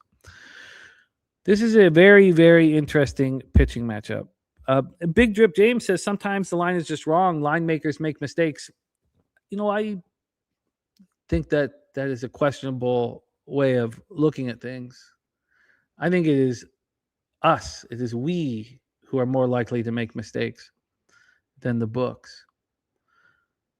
And that's how I feel. You guys know that as a capper, I have an enormous amount of respect for the books. And you'll meet cappers that don't think that they can be beaten, where I think they hold the advantage over us at all times. Why would they give out the Astros Orioles at a pick'em? Why? Every statistical advantage in the starting pitching is for the Astros. The Orioles are 8 games under 500 on the road. Why would it be a pick'em? And I'm not saying that you're wrong, Big Drip James. You guys know that I am someone who has a very healthy respect for the lines that the books put out. Let's talk about this Padres-Royals spot here. We have Michael King on the hill going up against Seth Lugo, a couple of vets that we know very, very well. Michael King has been such a professional, and he's been so strong. And if you look at his statistical profile, he's basically putting up the same numbers he put up last year. Very impressive. 3.41 ERA, 1.15 whip this season. And last year, 3.44 ERA, 1.20 whip. I was talking about how I felt like he was starting to deal with arm fatigue late May. This is a pitcher who was not always a starting pitcher. I mean, he tried to be in starting rotations, but he was coming out of the bullpen a lot. Of course, he was traded from the Yankees over to the Padres. Last time we saw him in the last few starts, he's been much better. But if we went back to those struggles that he was dealing with at the end of May 24th, 4 earned runs over 3 2/3 at home versus the Athletics. May 30th, 5 earned runs over 6 innings at the Nationals. June 5th, 4 earned runs over 6 innings and a loss at home versus the Mets. Remember, the Mets weren't hitting anything at the time. Then he sort of found himself again. And look, I don't know the rhyme or reason. I can't tell you why. We know that it is a marathon, especially for these pitchers who are going every 5th day. But he seemed to find himself in mid-June. And now we're looking at a pitcher with 6 starts, and 4 of those 6 starts have been quality starts. The last 2 starts, he went a combined 12 innings, and he only allowed 3 earned runs. I think that both Michael King and Seth Lugo will benefit off of the break. They're both pitchers who haven't been starting pitchers for a long time. Remember, the Mets wouldn't let Seth Lugo start. That's the reason why he wanted to leave the New York Mets. And now he's a starter for these Royals. Victor Tim says, then why do the lines change so drastically if they are so right all the time? I think that the books respect sharp action. That's about it. And you're right, Big Drip James. If we're here in the morning and we see a 35 or 40, a 20%, 20 cent plus move towards the Houston Astros, I think you can be very confident in it. The books set a market, and then sharp action will move the market. We do now. There's cappers who believe that the books want 50-50 action, and there's cappers that believe that they want to manipulate the market and make as much money as possible. I believe the latter. And so you're right, James. If we see a 25 or 30 cent move, even then, I'll still say that the opening line is more important than the movement in this. But James, we've capped together for a long time, and you know that you're dealing with a capper here and myself that has a very, very healthy respect for the lines that the books put out. So Yeah, well, I'd be extremely interested to see the movement on that game. Back to Padres Royals here. Lugo got hit in the head here with a comebacker on June 10th, and it was a scary one. It was like 109 miles per hour. He handled it. He said he was fine. It wasn't concussed. He was on the aisle for a very short period of time. He came back and had a great start, and then he got tagged for 7 earned runs over 5 innings at the Rays. Then he had a real nice quality start at home versus the Rays, so he faced the Rays back-to-back spots. Then he pitched in New York and got lit up and smoked. I was on the wrong end of that game. That was on July 7th. And then was there a bounce back start July 12th? I would say that there isn't. And also the fact that he pitched on Sunday, July 12th means that he is not going to be dealing with extra days rest. Michael King is. Seth Lugo isn't. 4.56 ERA, 1.43 whip. Seth Lugo has not been pitching very well. Let's go to the bullpens. Royals bullpen's been an atrocity. 6.19 ERA, 1.60 whip, a real problem. Padres bullpen, 4.72 ERA, 1.41 whip has been. This was the best bullpen in baseball all of last season. Was the best bullpen in baseball for the first half of this season. And then what has happened to them? It's just incredible. Have they been falling off? Now, if you look by the graphics, they've improved over the last 10 games, but they have been a problem. Let's get into the line history here for this one. We had a 9.5 minus 120 to the over. Now it's a 10 minus 113 to the over. And I see a book here, not a reputable book, but a book that's moved it to 10.5. So it's a big move to the over here. On the money line for this one, we've seen a 4-cent move towards the Royals from plus 104 to plus 100. Not very big here. Let's get to the cash flow and the price difference. We'll start with the cash flow for this Royals spot. 79% of the tickets and 92% of the cash are on the Padres. It's a lot of money on the Padres. 71% of tickets and 71% of tickets on the under. 90% of cash on the over. Some big bets have come in on the over, and the books are taking notice and moving it towards the over. And then when we look at price difference, Padres minus 107 full game.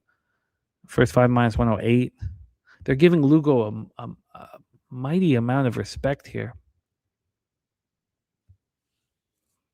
Oh, I feel you, James. I hear that. James saying that he respects the books as well.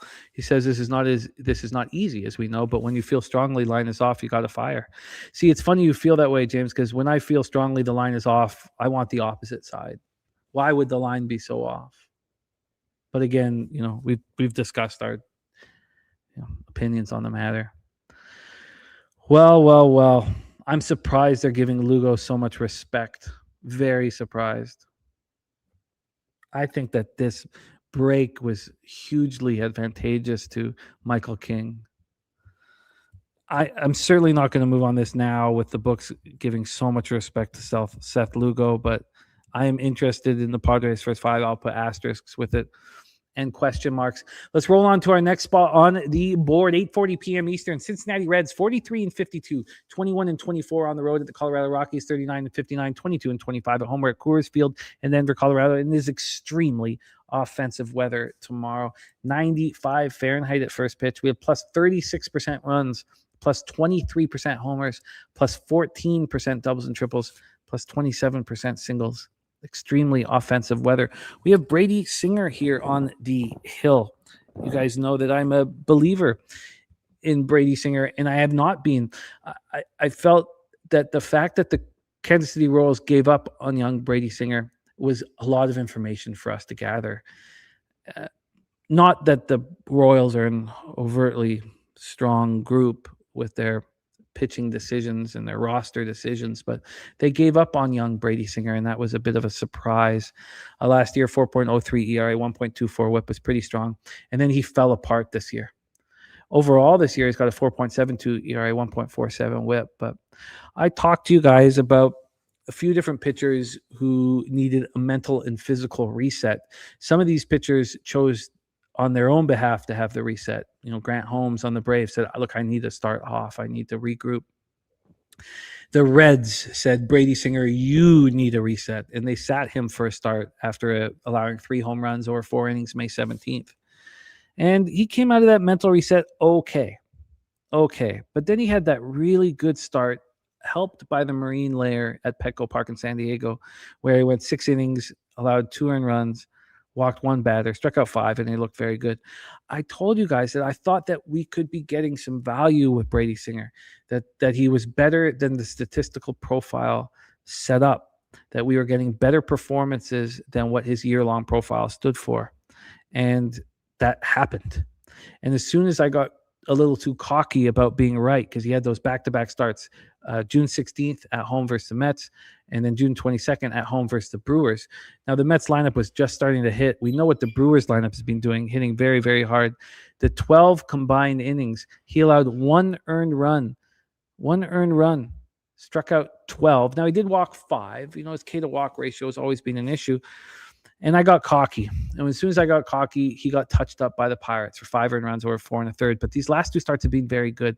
And that last start, July 9th, as you guys know, is my last show with you guys. It was a very high total. I forget now exactly who he was going up against, but we were on the first 3 under and the full game under, and we cashed them both. We got the first 3 under at plus money. And he was spectacular. 7 1/3, 1 earned run, 5 Ks, 1 walk. I expect Brady Singer to continue to improve over the second half of the season. He's going up against Gabriel Hughes, 10th overall pick in the 22 draft out of Gonzaga. He had a couple starts in high A Spokane, and I guess the idea about that was just that he was a star at Gonzaga University, wanted to give the home crowd a thrill. He didn't allow a run. Struck out 10 in his 2 starts at high. They brought him up to Albuquerque. We know how hard it is to pitch in Albuquerque. We know how hard it is to pitch in the Pacific Coast League. He pitched in 9 games. He started 7, 5.31 ERA, 1.28 WHIP. His very first start, was July 8th, but he got his first appearance in Major League Baseball was July 3rd as a primary, 15-3 win at home over the Giants. Looked very good. And then was he not phenomenal in that last start? Yes, they lost 4-3 at the Dodgers, but what a performance by him. 6 innings, 3 earned runs, 7 Ks, 2 walks. Very, very impressive. The Godfather says his highest lean is Brady Singer over 4.5 Ks at plus 108. So Singer has recorded at least 5 strikeouts in 7 straight starts, totaling 40 strikeouts over 38 2/3 during that stretch. Look, he's pitching at a very high level, and I can understand why you want to back him here. Sharpie says Singer pitched in Colorado 1 time, 7 innings, 1 earned run. His slider sweeper plays more vertical in the thin air. Well, what an exciting situation we have here. Let's get into the bullpens. Rockies bullpen's been quite a bit better of late, 4.11 ERA, 1.54 WHIP. As you can see, they really started pitching well 10 games ago, but fell back again last 5. The Reds bullpen had been the worst bullpen in baseball, arguably, for a long time, and they're pitching better, much better. 3.50 ERA, 1.27 WHIP over the last 30. Then we get to the sticks.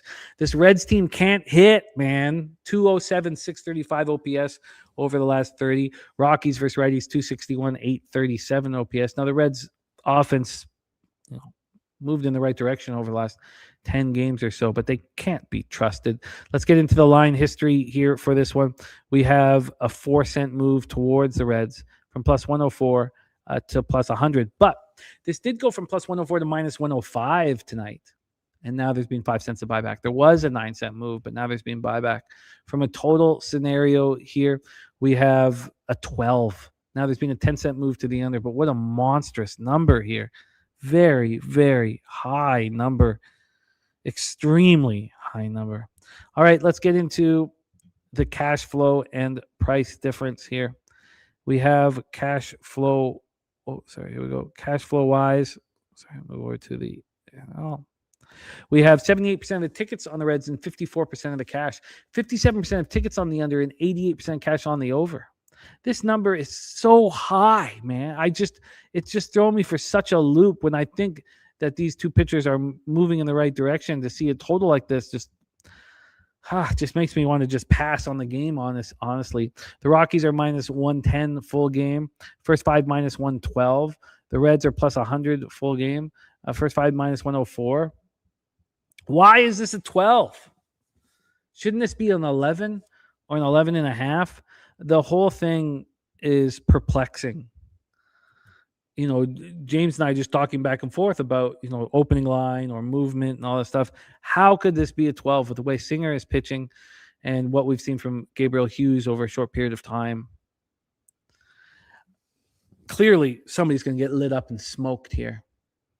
And I'm not going to be able to move on anything at this point, as the market just does not correlate with the way I see the game played or how these pitchers are pitching. Let's roll on. 9:38 p.m. Eastern. Our next spot on the board: Detroit Tigers, Los Angeles Angels. Tigers 44-52, 17-29 on the road. Ugly, but still in play in the AL Central at the Los Angeles Angels, 38-59, 21-25 at Homeward Angel Stadium, Anaheim, California. Plus 6% runs, plus 17% home runs, plus 4% doubles and triples, and minus 3% singles. Dewan, statistically, they do not have the better bats. And they're not even close. It's not even close.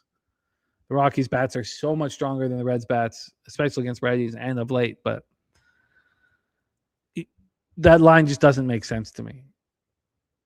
But, Reds are 3 games under 500 on the road, and Rockies are 3 games under 500 at home. Maybe. But let's talk about Troy Melton, whom we believe in very much. 2 months of this season, we didn't get to see him at the start, recovering from right elbow strain. He looked phenomenal in his rehab starts. Remember, he wasn't a starter for the Tigers last year. He was just a bullpen. Dewan says the level of competition matters. Do you think that, I guess you think the NL Central is better than the NL West? Look, NL Central is good. Is a good division. I hear what you're saying, Dewan. It's still arguable. I mean, what's not arguable, Dewan, is that the Reds' bats are stronger than the Rockies' bats. I don't think. But again, you have been running very, very hot, and I want to hear all of your thoughts and angles here. So let's roll Troy Melton here. Last time we saw Melton, July 8th, and he was spectacular. 5 1/3, didn't allow a run, struck out 9, walked 1, the 6-1 win at home over the Athletics. He has just been lights out. Remember, he was scratched June 15th. His back injury, he said he felt, not back injury, but he said his back felt abnormal. He was not up to pitching. That was on June 15th. And then he came back June 20th. In those 4 starts that we've seen Melton, he has allowed 2 earned runs. I mean, this guy's pitching phenomenally well. Well, look at Reed Detmers. I mean, we know what Reed Detmers does. He pitches very well, and he pitches very well at home. But the statistical profile doesn't tell you that. 4.77 ERA. It was funny when I was, building Reed Detmer's profile here. I was surprised that he had 19 starts and only 7 quality starts. I see here that the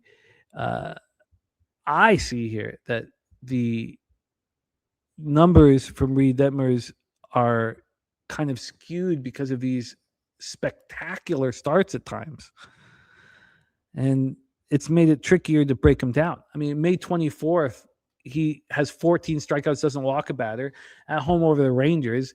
Ever since that start, the Rangers started annihilating left-handed pitching, but he got, he shut them down.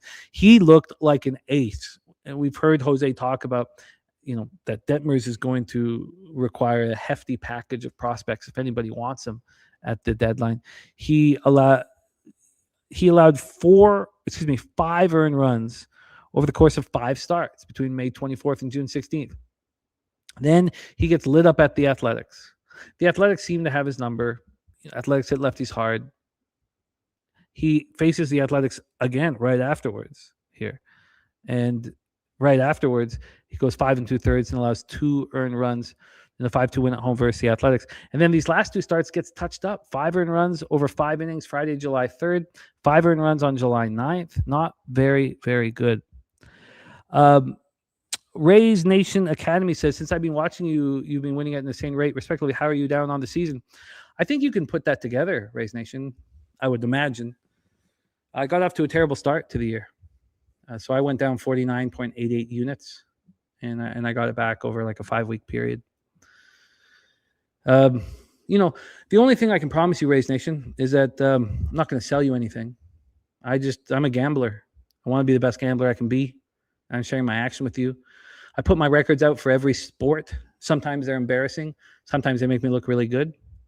But I imagine that you could put that together, Rays Nation, that obviously I must have had a bad start to the season if I've been doing so well and I'm just, at 52.7%, down 3 units. There's no surprise here. Maybe you just want me to say out loud that I had a bad start to the season. And if that's what you would like me to say out loud, there you go, Rays Nation. I had a terrible start to the season. Went down heavy. And I came back up. And I hope to continue that. But I think you can probably put that together. I know you said respectfully, but I imagine that you could have probably connected those dots. Let's talk about these bullpens. Angels bullpen, 4.05 ERA, 1.25 whip. Angels bullpen was atrocious to start the year, and it's been much better of late.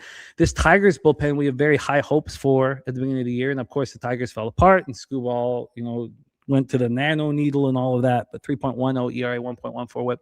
And then when we get to the sticks, the Angels are hitting righties, but with no power whatsoever. The Tigers are starting to hit lefties very, very hard. Rays Nation, thank you for the kind words. I didn't mean to get negative about it, but obviously, if I've been on a very good run for 4 or 5 weeks, and it's saved everything, kept my whole life together.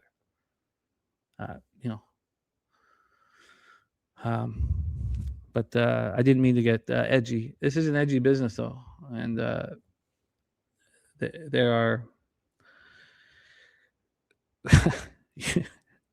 If you lose too much, you can lose everything in life, and it's very scary.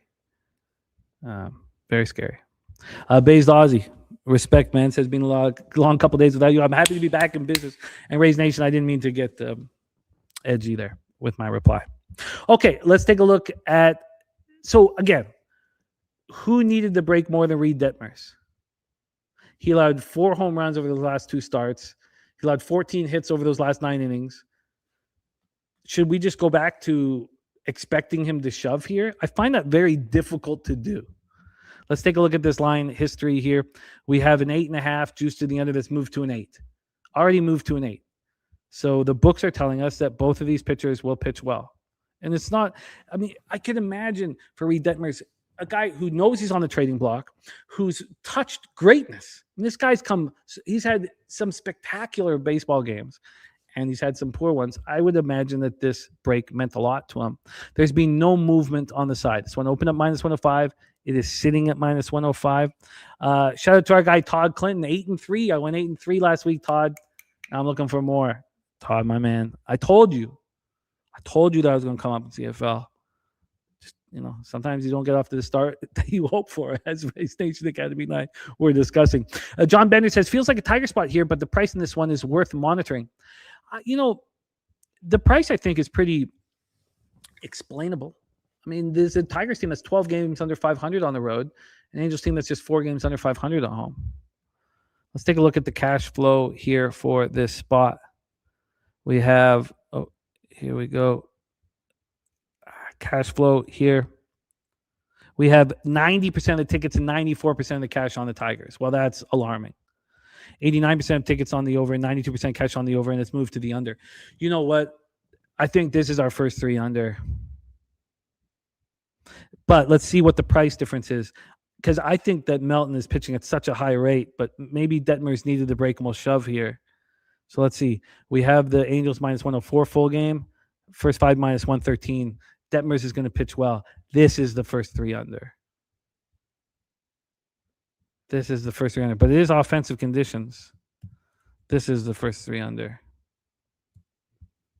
Okay, let's roll on. Godfather like in Detroit. Moneyline says Troy Melton is a 1.82 ERA, 0.81 whip, 41 strikeouts over 49 and a third, and has allowed 1 earned run total while producing 22 strikeouts across the last 3 starts. Yeah, he's been spectacular. Why would the Angels be so much more expensive first 5 going up against Melton? I think it's because Detmers needed the break and will shove here at home, even despite the Tigers hitting lefties the way they are. What a fascinating, fun game. First 3 under 2.5 from me.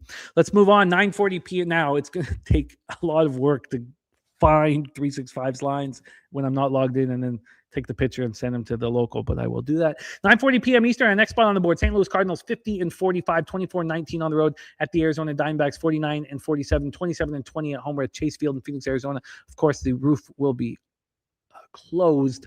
We have Andre Palante, whom I assume is the starting pitcher here. I assume he's the starting pitcher. Going up against Merle Kelly, I had question marks around both of them, but we have Kelly listed and Palante still questionable. Let's go over to RotoWire and see if they still have Palante listed, and they do have Palante listed, but we shall wait a little bit longer. So we don't need to spend too much time on this. I was surprised with the 3.96 ERA, 1.26 whip that Andre Palante has, that he's only had 6 quality starts over 18 starts. 6 quality starts over 18, that surprised me. Now, he was terrible last year, and I've struggled capping him at times. His last start was horrible. 6 earned runs over 5 innings, 8-4 loss at home to the Brewers. That came off a start where he didn't allow a run at the Cubs, which was, right on the heels of a start where he led 11 hits and 5 earned runs over 6 2/3 at home versus the Marlins. He's not been very good. Now let's talk about Merle Kelly. 16 games started, and he's had 7 quality starts. I mean, you would assume here that Andre Palante with his numbers would have more quality starts than Merle Kelly. Of course, Kelly's first few weeks of the season were slow due to the back injury, and he'd been terrible until these last 2 starts. Last 2 starts were pretty good. July 9th, 7 innings, 1 earned run, 6 Ks, 3 walks, a 3-1 win at the Padres. Yes, the Marine layer helped, but he's been good. 2 earned runs over 5 innings at home versus the Brewers. He's had a couple good starts in a row. Talk about these bullpens. Diamondbacks bullpen, 3.52 ERA, 1.10 whip. All of a sudden, they're pitching very well again. Cards bullpen, all of a sudden pitching poorly, which is what we expected of this bullpen. 4.69 ERA, 1.43 whip. And then neither team's hitting. Cards versus righties, 233, 680 OPS. Diamondbacks versus righties, 220, 663 OPS. Let's get into this line history here. We have line history-wise, very few books have opened this up. I don't think we should get too caught up into it. Let's see if there's a reputable book. Not really. It's a pick 'em, basically. I think we should wait to find out, because I've got McGreevy now here pitching for St. Louis on one site. Another site saying Palante. I think we just need to wait here. Let's not get too caught up into this game. Let's wait, find out who's for sure pitching for the Cardinals, because would it shock you if Merle Kelly had a strong second half of the year? It wouldn't shock me at all. Now he's allowed 20 home runs over 9 3 2/3. Let's wait and see. Let's move on to the next spot on the board. Next spot on the board, 9:40 p.m. Eastern. The Washington Nationals, 48-49, 28-18 on the road at the Athletics, 41-55, 19-28 at home. We're at Sutter Health Park in Sacramento, California, where we have extremely offensive conditions, plus 28% runs, plus 33% homers, plus 21% doubles and triples, and plus 7% singles. We have Cade Cavalli on the hill against Gage Jump, 2 young pitchers that I like very much, especially Gage. Cade Cavalli, though, has been great. 3.83 ERA, 1.35 whip, being very strong, and he's been very good of late. His last start, quality start at home versus the Yankees, 2 earned runs over 6 innings. He had that hiccup at home versus the Pirates, but the Pirates seem to be annihilating a lot of good pitchers, good right-handed pitchers. He's had some really nice starts, but this is a tricky place to pitch. Going up against Gage Jump. Now, Gage Jump was strong in the Pacific Coast League, and he got off to a bad start and then started shoving before he got called up. He looked very good. Start after start after start to start his career, he looked fantastic. Spooner and I were just, couldn't get enough of him. Just couldn't get enough of Gage Jump. And then he got touched up at home versus the Dodgers. Now, we had that game against the Giants where that line went heavily against Gage Jump, but he still didn't allow an earned run, and he pushed the first 3 and first 5. Then he got touched up. Touched up at home versus the Dodgers, touched up at home versus the Marlins. Then he shoved at the White Sox. The Nats are lefties killers. But let's go in the bullpens. These are 2 terrible bullpens. A's bullpen, 6.81 ERA, 1.64 whip. Nats bullpen, 5.69 ERA, 1.57 whip. Just 2 terrible, terrible bullpens.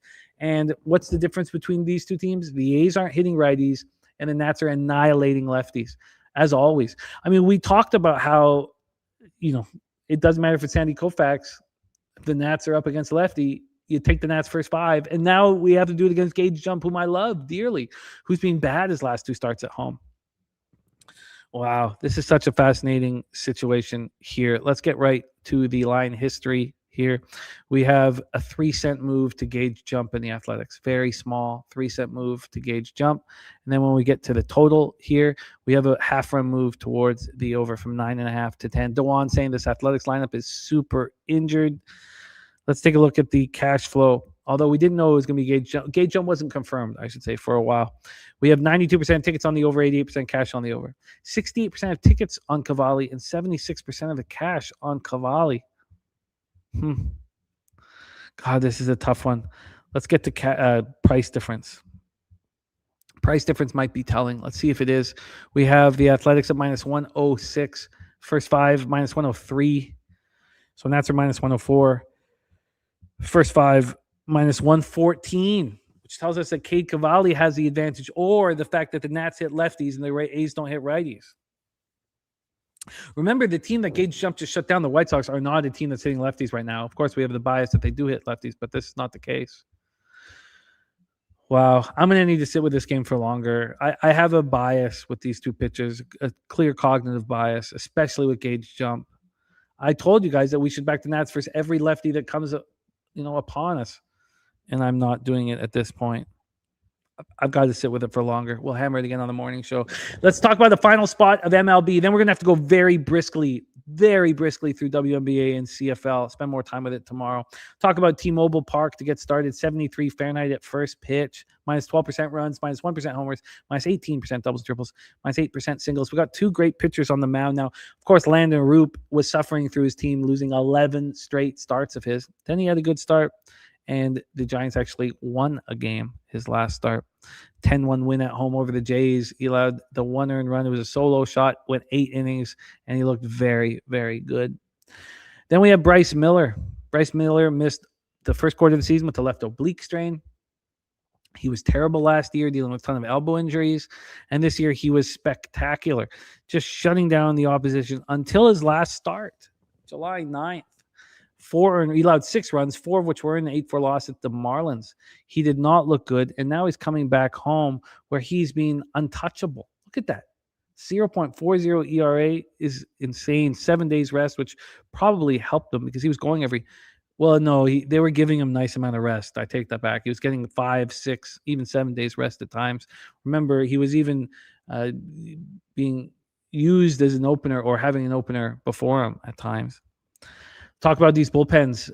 Mariners bullpen that we've high hopes for has been bad. 4.40 ERA, 1.26 whip. And the Giants bullpen has been a struggle all year. 4.58 ERA, but a 1.25 whip over the last 30 days. And then where this sticks, the Mariners are just not hitting. Was the break good for them to maybe 209, 613 OPS, the Mariners are righties? The Giants have been hitting 251, 763 OPS. These are two very good young pitchers, and we have a very low total. A 7. This 7 opened up plus 100 to the under. Now it's minus 111 to the under. Actually, it's minus 108. We just had to move 6 minutes ago. A 2-cent move to the over, a 3-cent move away from the under. Very, very low total. And on the money line here, we have the Mariners sitting at minus 150. We've had no movement. Let's see if there's any price difference here for the Mariners first 5 or full game. The Mariners are minus 149 full game. First 5 minus 155. So the Giants are plus 135 full game. First 5 plus 131. I'm interested. I'm interested in getting under this very low total. I'm interested in these two great young pitchers to pitch very well here off of rest. Let's take a look at the cash flow. We have 88% of tickets on the over and 93% of cash. Now, it's interesting, and it must be mentioned, and I should probably wait on this. These legal American books are all heavily juiced to the over, while the offshores aren't. 90% of tickets on the Mariners, 80% of cash on the Mariners, line not moving. I'm interested in getting under this total, but I don't think there's any need to bet it now, especially if the legal books are so juiced to the over. Wouldn't you want to see a sign from the legal books? I'm interested in unders. I'm interested in these two pitchers shoving, utilizing the rest and not being, out of their rhythm. Miller coming off a bad start on the road, gets to come back home. Last time he was at home, 2 hits over 7 innings, doesn't allow a run, strikes out 8, doesn't walk a batter. His last 2 starts on the road have been bad. All right, let's do a review of all of this card here. Again, I didn't come in with action. I wanted to talk it out, and I wanted my volume to be low. Red Sox first 5 in Game 1 appeals to me with Jake Bennett and them being at home. And if the Red Sox win Game 1, I'd be very interested in backing Mason Englert and the Rays in Game 2. Yankees first 5. Let's see if that line has changed at all since we've been doing this show for a couple hours here. The Yankees are plus 100 full game. First 5 still minus 114, so nothing has changed there. I'm interested in backing the Yankees first 5 and attacking Sasaki. The first 3 under 2.5, I get a minus 135 in Pirates Guardians. I'll be very interested. I'll take a look at that after the show. The White Sox first 5, the Jays just aren't hitting lefties.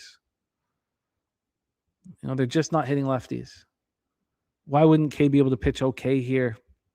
The Rangers first 3 plus a half. Can I get 9 outs out of Cal Quantrill? I think I could. And could I possibly get a run off a sale with the way the Rangers are hitting lefties? It's possible. Alcantara, Marlins first 5 plus a half. I think it needs to be bet. I just need to ask myself, should it be more expensive? The Twins first 5 plus a half in the over rate. We don't have them available. The first 5s aren't available on the first 5, so we want to see what it is. I have interest in the Orioles, but I want to study Kramer a little more. I thought it was going to be Bradish, and I also have interest in the under 8.5 in the Lambert Kramer start.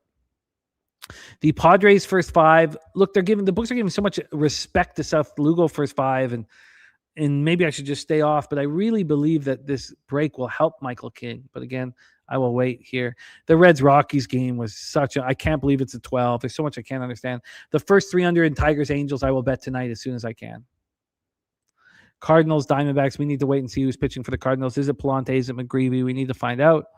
The Nats-A's game is, I don't want to fade Gage, man. I just don't want to fade him, but I should. And then I like unders in Giants-Mariners, but we have the legal American books so juiced to the over. The offshore is juiced to the under. I trust the offshores more than the legal books, but I still feel like it'd be best if we wait and see if the legal books also move towards the under. That is Major League Baseball for Friday, July 17th. We need to move very quickly here and put a bow on the proceedings. Let's talk WNBA, and you can just put 2 minutes on top here for us. We got 3 minutes, which is fine. I'll work in less than 3 minutes. Let's go. Seattle Storm, Indiana Fever. We're at Gainbridge Fieldhouse in Indianapolis, Indiana. I have moved on the Fever at -9. -9. -109 for me over at Penny. I think that they're embarrassed off of that performance, their first game back at home, and we'll go over exactly what went down. But that was my thought process here with it. Let's just move over to Friday's action here for the line history. And the -9 to -110. Bookmakers move this to -116. I think this becomes a 9.5, and I think it becomes a 10. If I had a first half available for me, maybe it's available now, but if it wasn't available earlier, I would be on the Fever first half as well. Yes, it's going to be a public spot, but it doesn't concern me too much. This total opened up at 173.5. It's now up to 175.5. I'm interested in them 2-1. I can't wait to talk about it. So let's take a look at the cash flow here for the WNBA. For this one, we have 86% of tickets and 91% of cash on the Fever. All of these legal books, except for Circa. Is that right? All the other books are at 9.5, and Circa's still hanging at 8.5? Wow.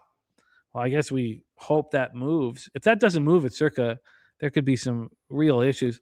Storm coming up, their 3rd straight loss in 4th and 5 games, 95-90 at the Sky on Wednesday night. That was the Sky playing without Camila Cardosa, we know there were Kay Jackson, but also without Skylar Diggins. Like it was a shock that Storm couldn't beat that Sky team. But then we know the Sky are well coached. Whatever. This is the final game of a 5-game road trip for Seattle Storm. And look, Swiggy saying MGM and Bet Rivers 8.5. That would really concern me if it's like that in the morning. Fever had their modest 2-game winning streak snapped in an 88-75 loss at home versus Golden State on Wednesday. This is game 2 of a 4-game homestand. It was an embarrassment, game 1. These teams have met once this year back on May 17th. It was an 89-79 Fever victory in Indiana. Aaliyah Boston is listed as questionable. She played last game. We expect her to play again tonight or Friday. And then Caitlin Clark is listed as probable. They both played in the loss versus the Valkyries. Look, they were just embarrassed. They're going to take it out on the Seattle Storm. It's going to be public. Now, Swig, we meet up here in 10 hours. You better tell me that MGM and Bet Rivers are both at 9.5, or I'll be very nervous. Let's move on. 7:30 p.m. Eastern, the Atlanta Dream Toronto Temple. We're at Coca-Cola Coliseum in Toronto, Ontario. Let's get into the line history here for this one.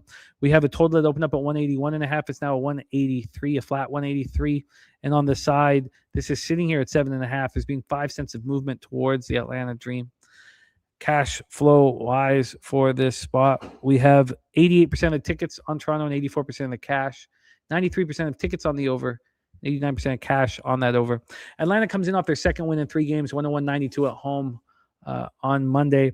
They finished up a disappointing 2-2 homestand. The Tempo coming off their 5th loss in 6 games, 79-62 at home versus the Mystics. And the Tempo have been dealing with injuries all year. And as an expansion team, they just don't have the depth to handle it.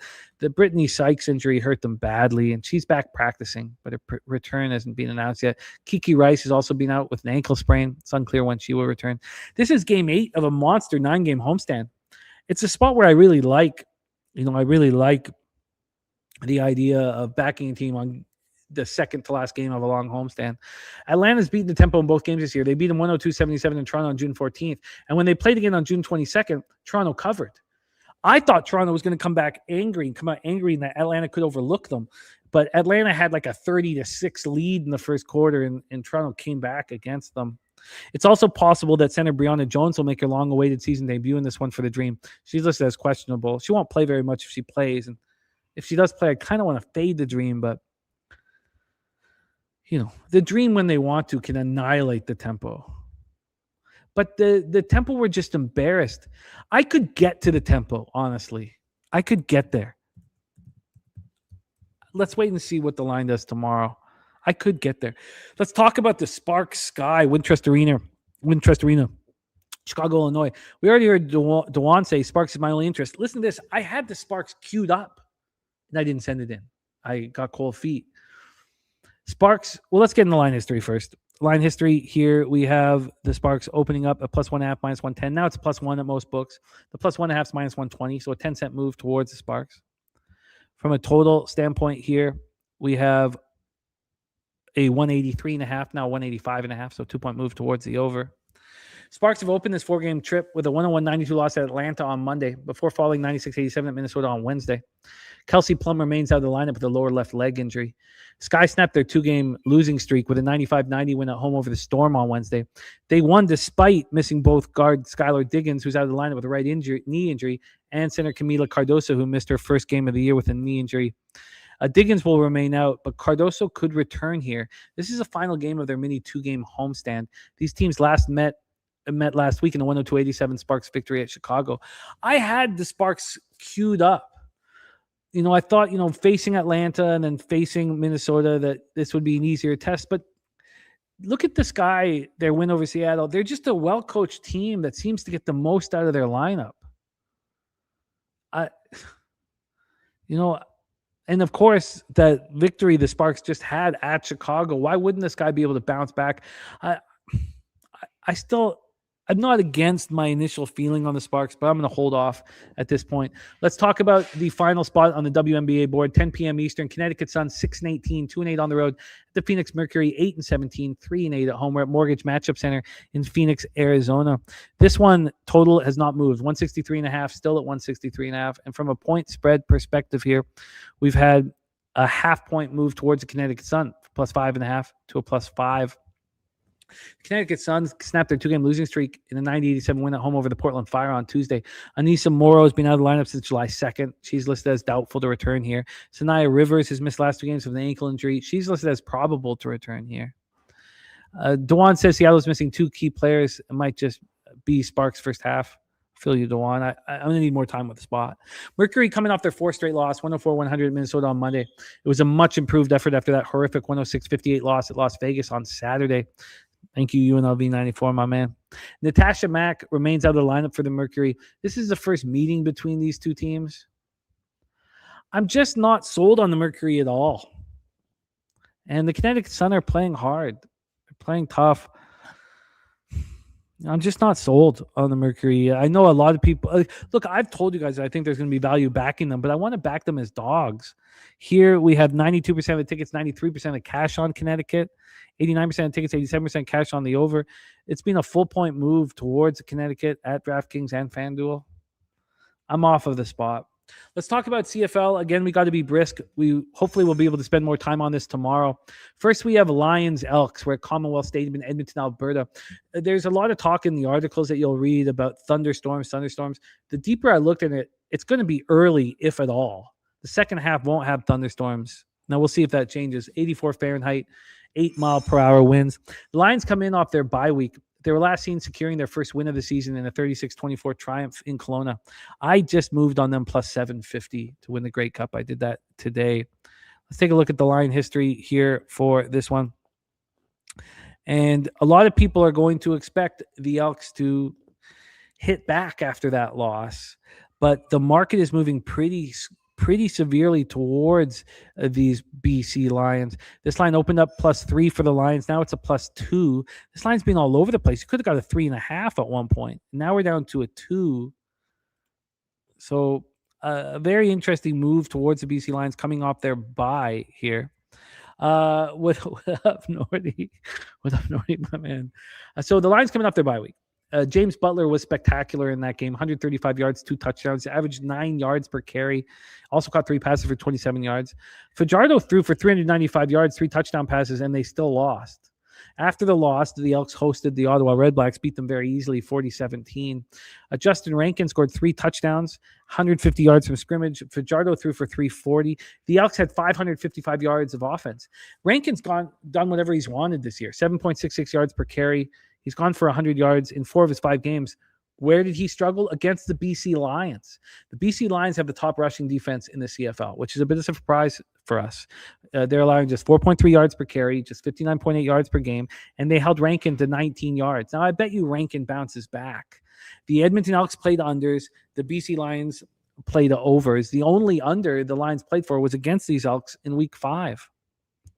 I've not moved on this spot here, but everybody expecting in the home to back the team that just lost, that's coming home, that has a better record. But this line moving to the Lions. Look, I say take the Lions plus 750 to win the Grey Cup. You're going to have some very nice middling and hedging opportunities. Let's move on. Saturday, July 18th, Alouettes, Calgary Stampeders. We're at McMahon Stadium in Calgary, Alberta. 88 Fahrenheit, sunny, 9-mile-per-hour winds. These teams just met in the 37-30 Alouette victory in Montreal last week. Let's take a look at this line history here.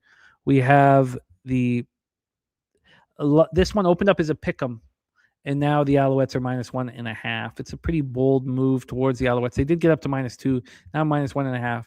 Look, the Alouettes are a very good football team, and that score flattered the Stamps last week.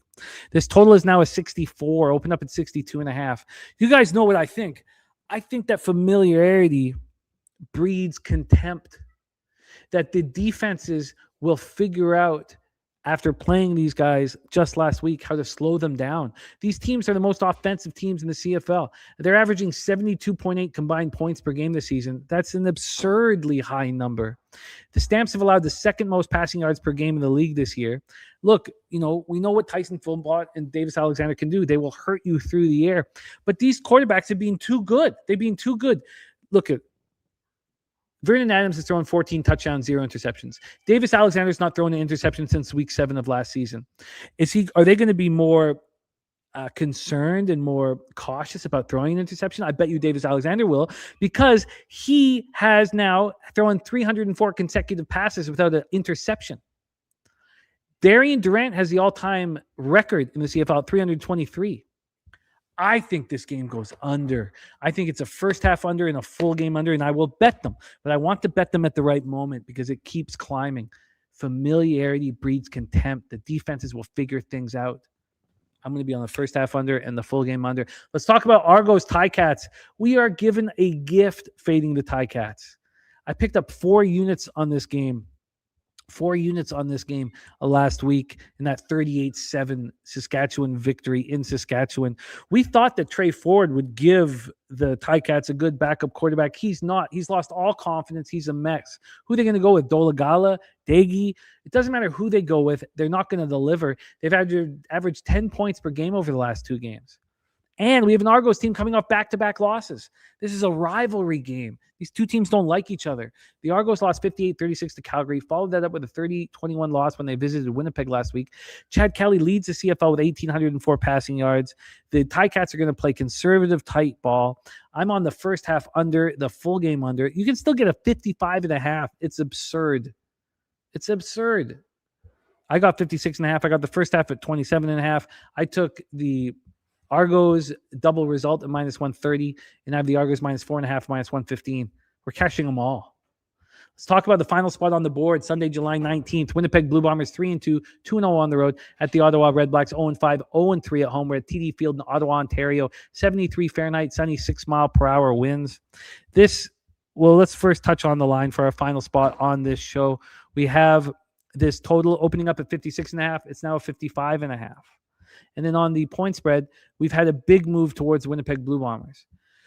So Ryan Dinwiddie took over the Redblacks in the offseason, and then he named Jake Maier the starter. It was a very big surprise because the thought was, will that divide the locker room? Look, the Redblacks are 0-5. It looks like it has divided the locker room. Drew Brown was quickly traded back to the Blue Bombers, and he looked very good last week. He replaced the injured Zach Collaros, 30-21 Bombers, home victory over the Redblacks. We cashed our unders in that one as well. He looked so good that questions were raised as to whether he will be the starting quarterback moving forward. He's been taking first-team reps with the Bombers this week and expected to exact his revenge on the Redblacks. After the trade was announced, Dinwiddie told the media that Brown was a little bit of a distraction and lacked arm strength.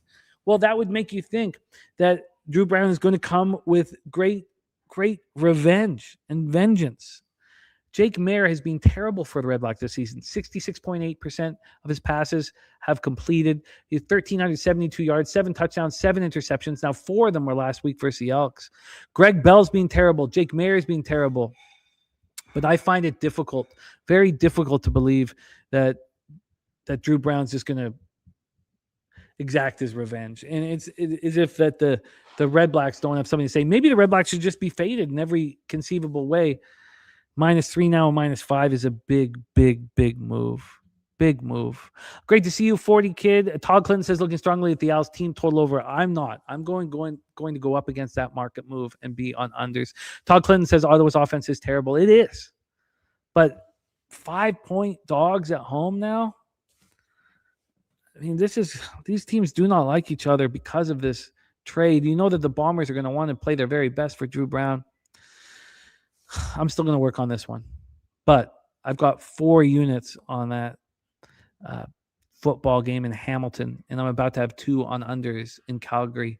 That is our show for today. Thank you guys so much for joining us. The Nightly Bag back in business.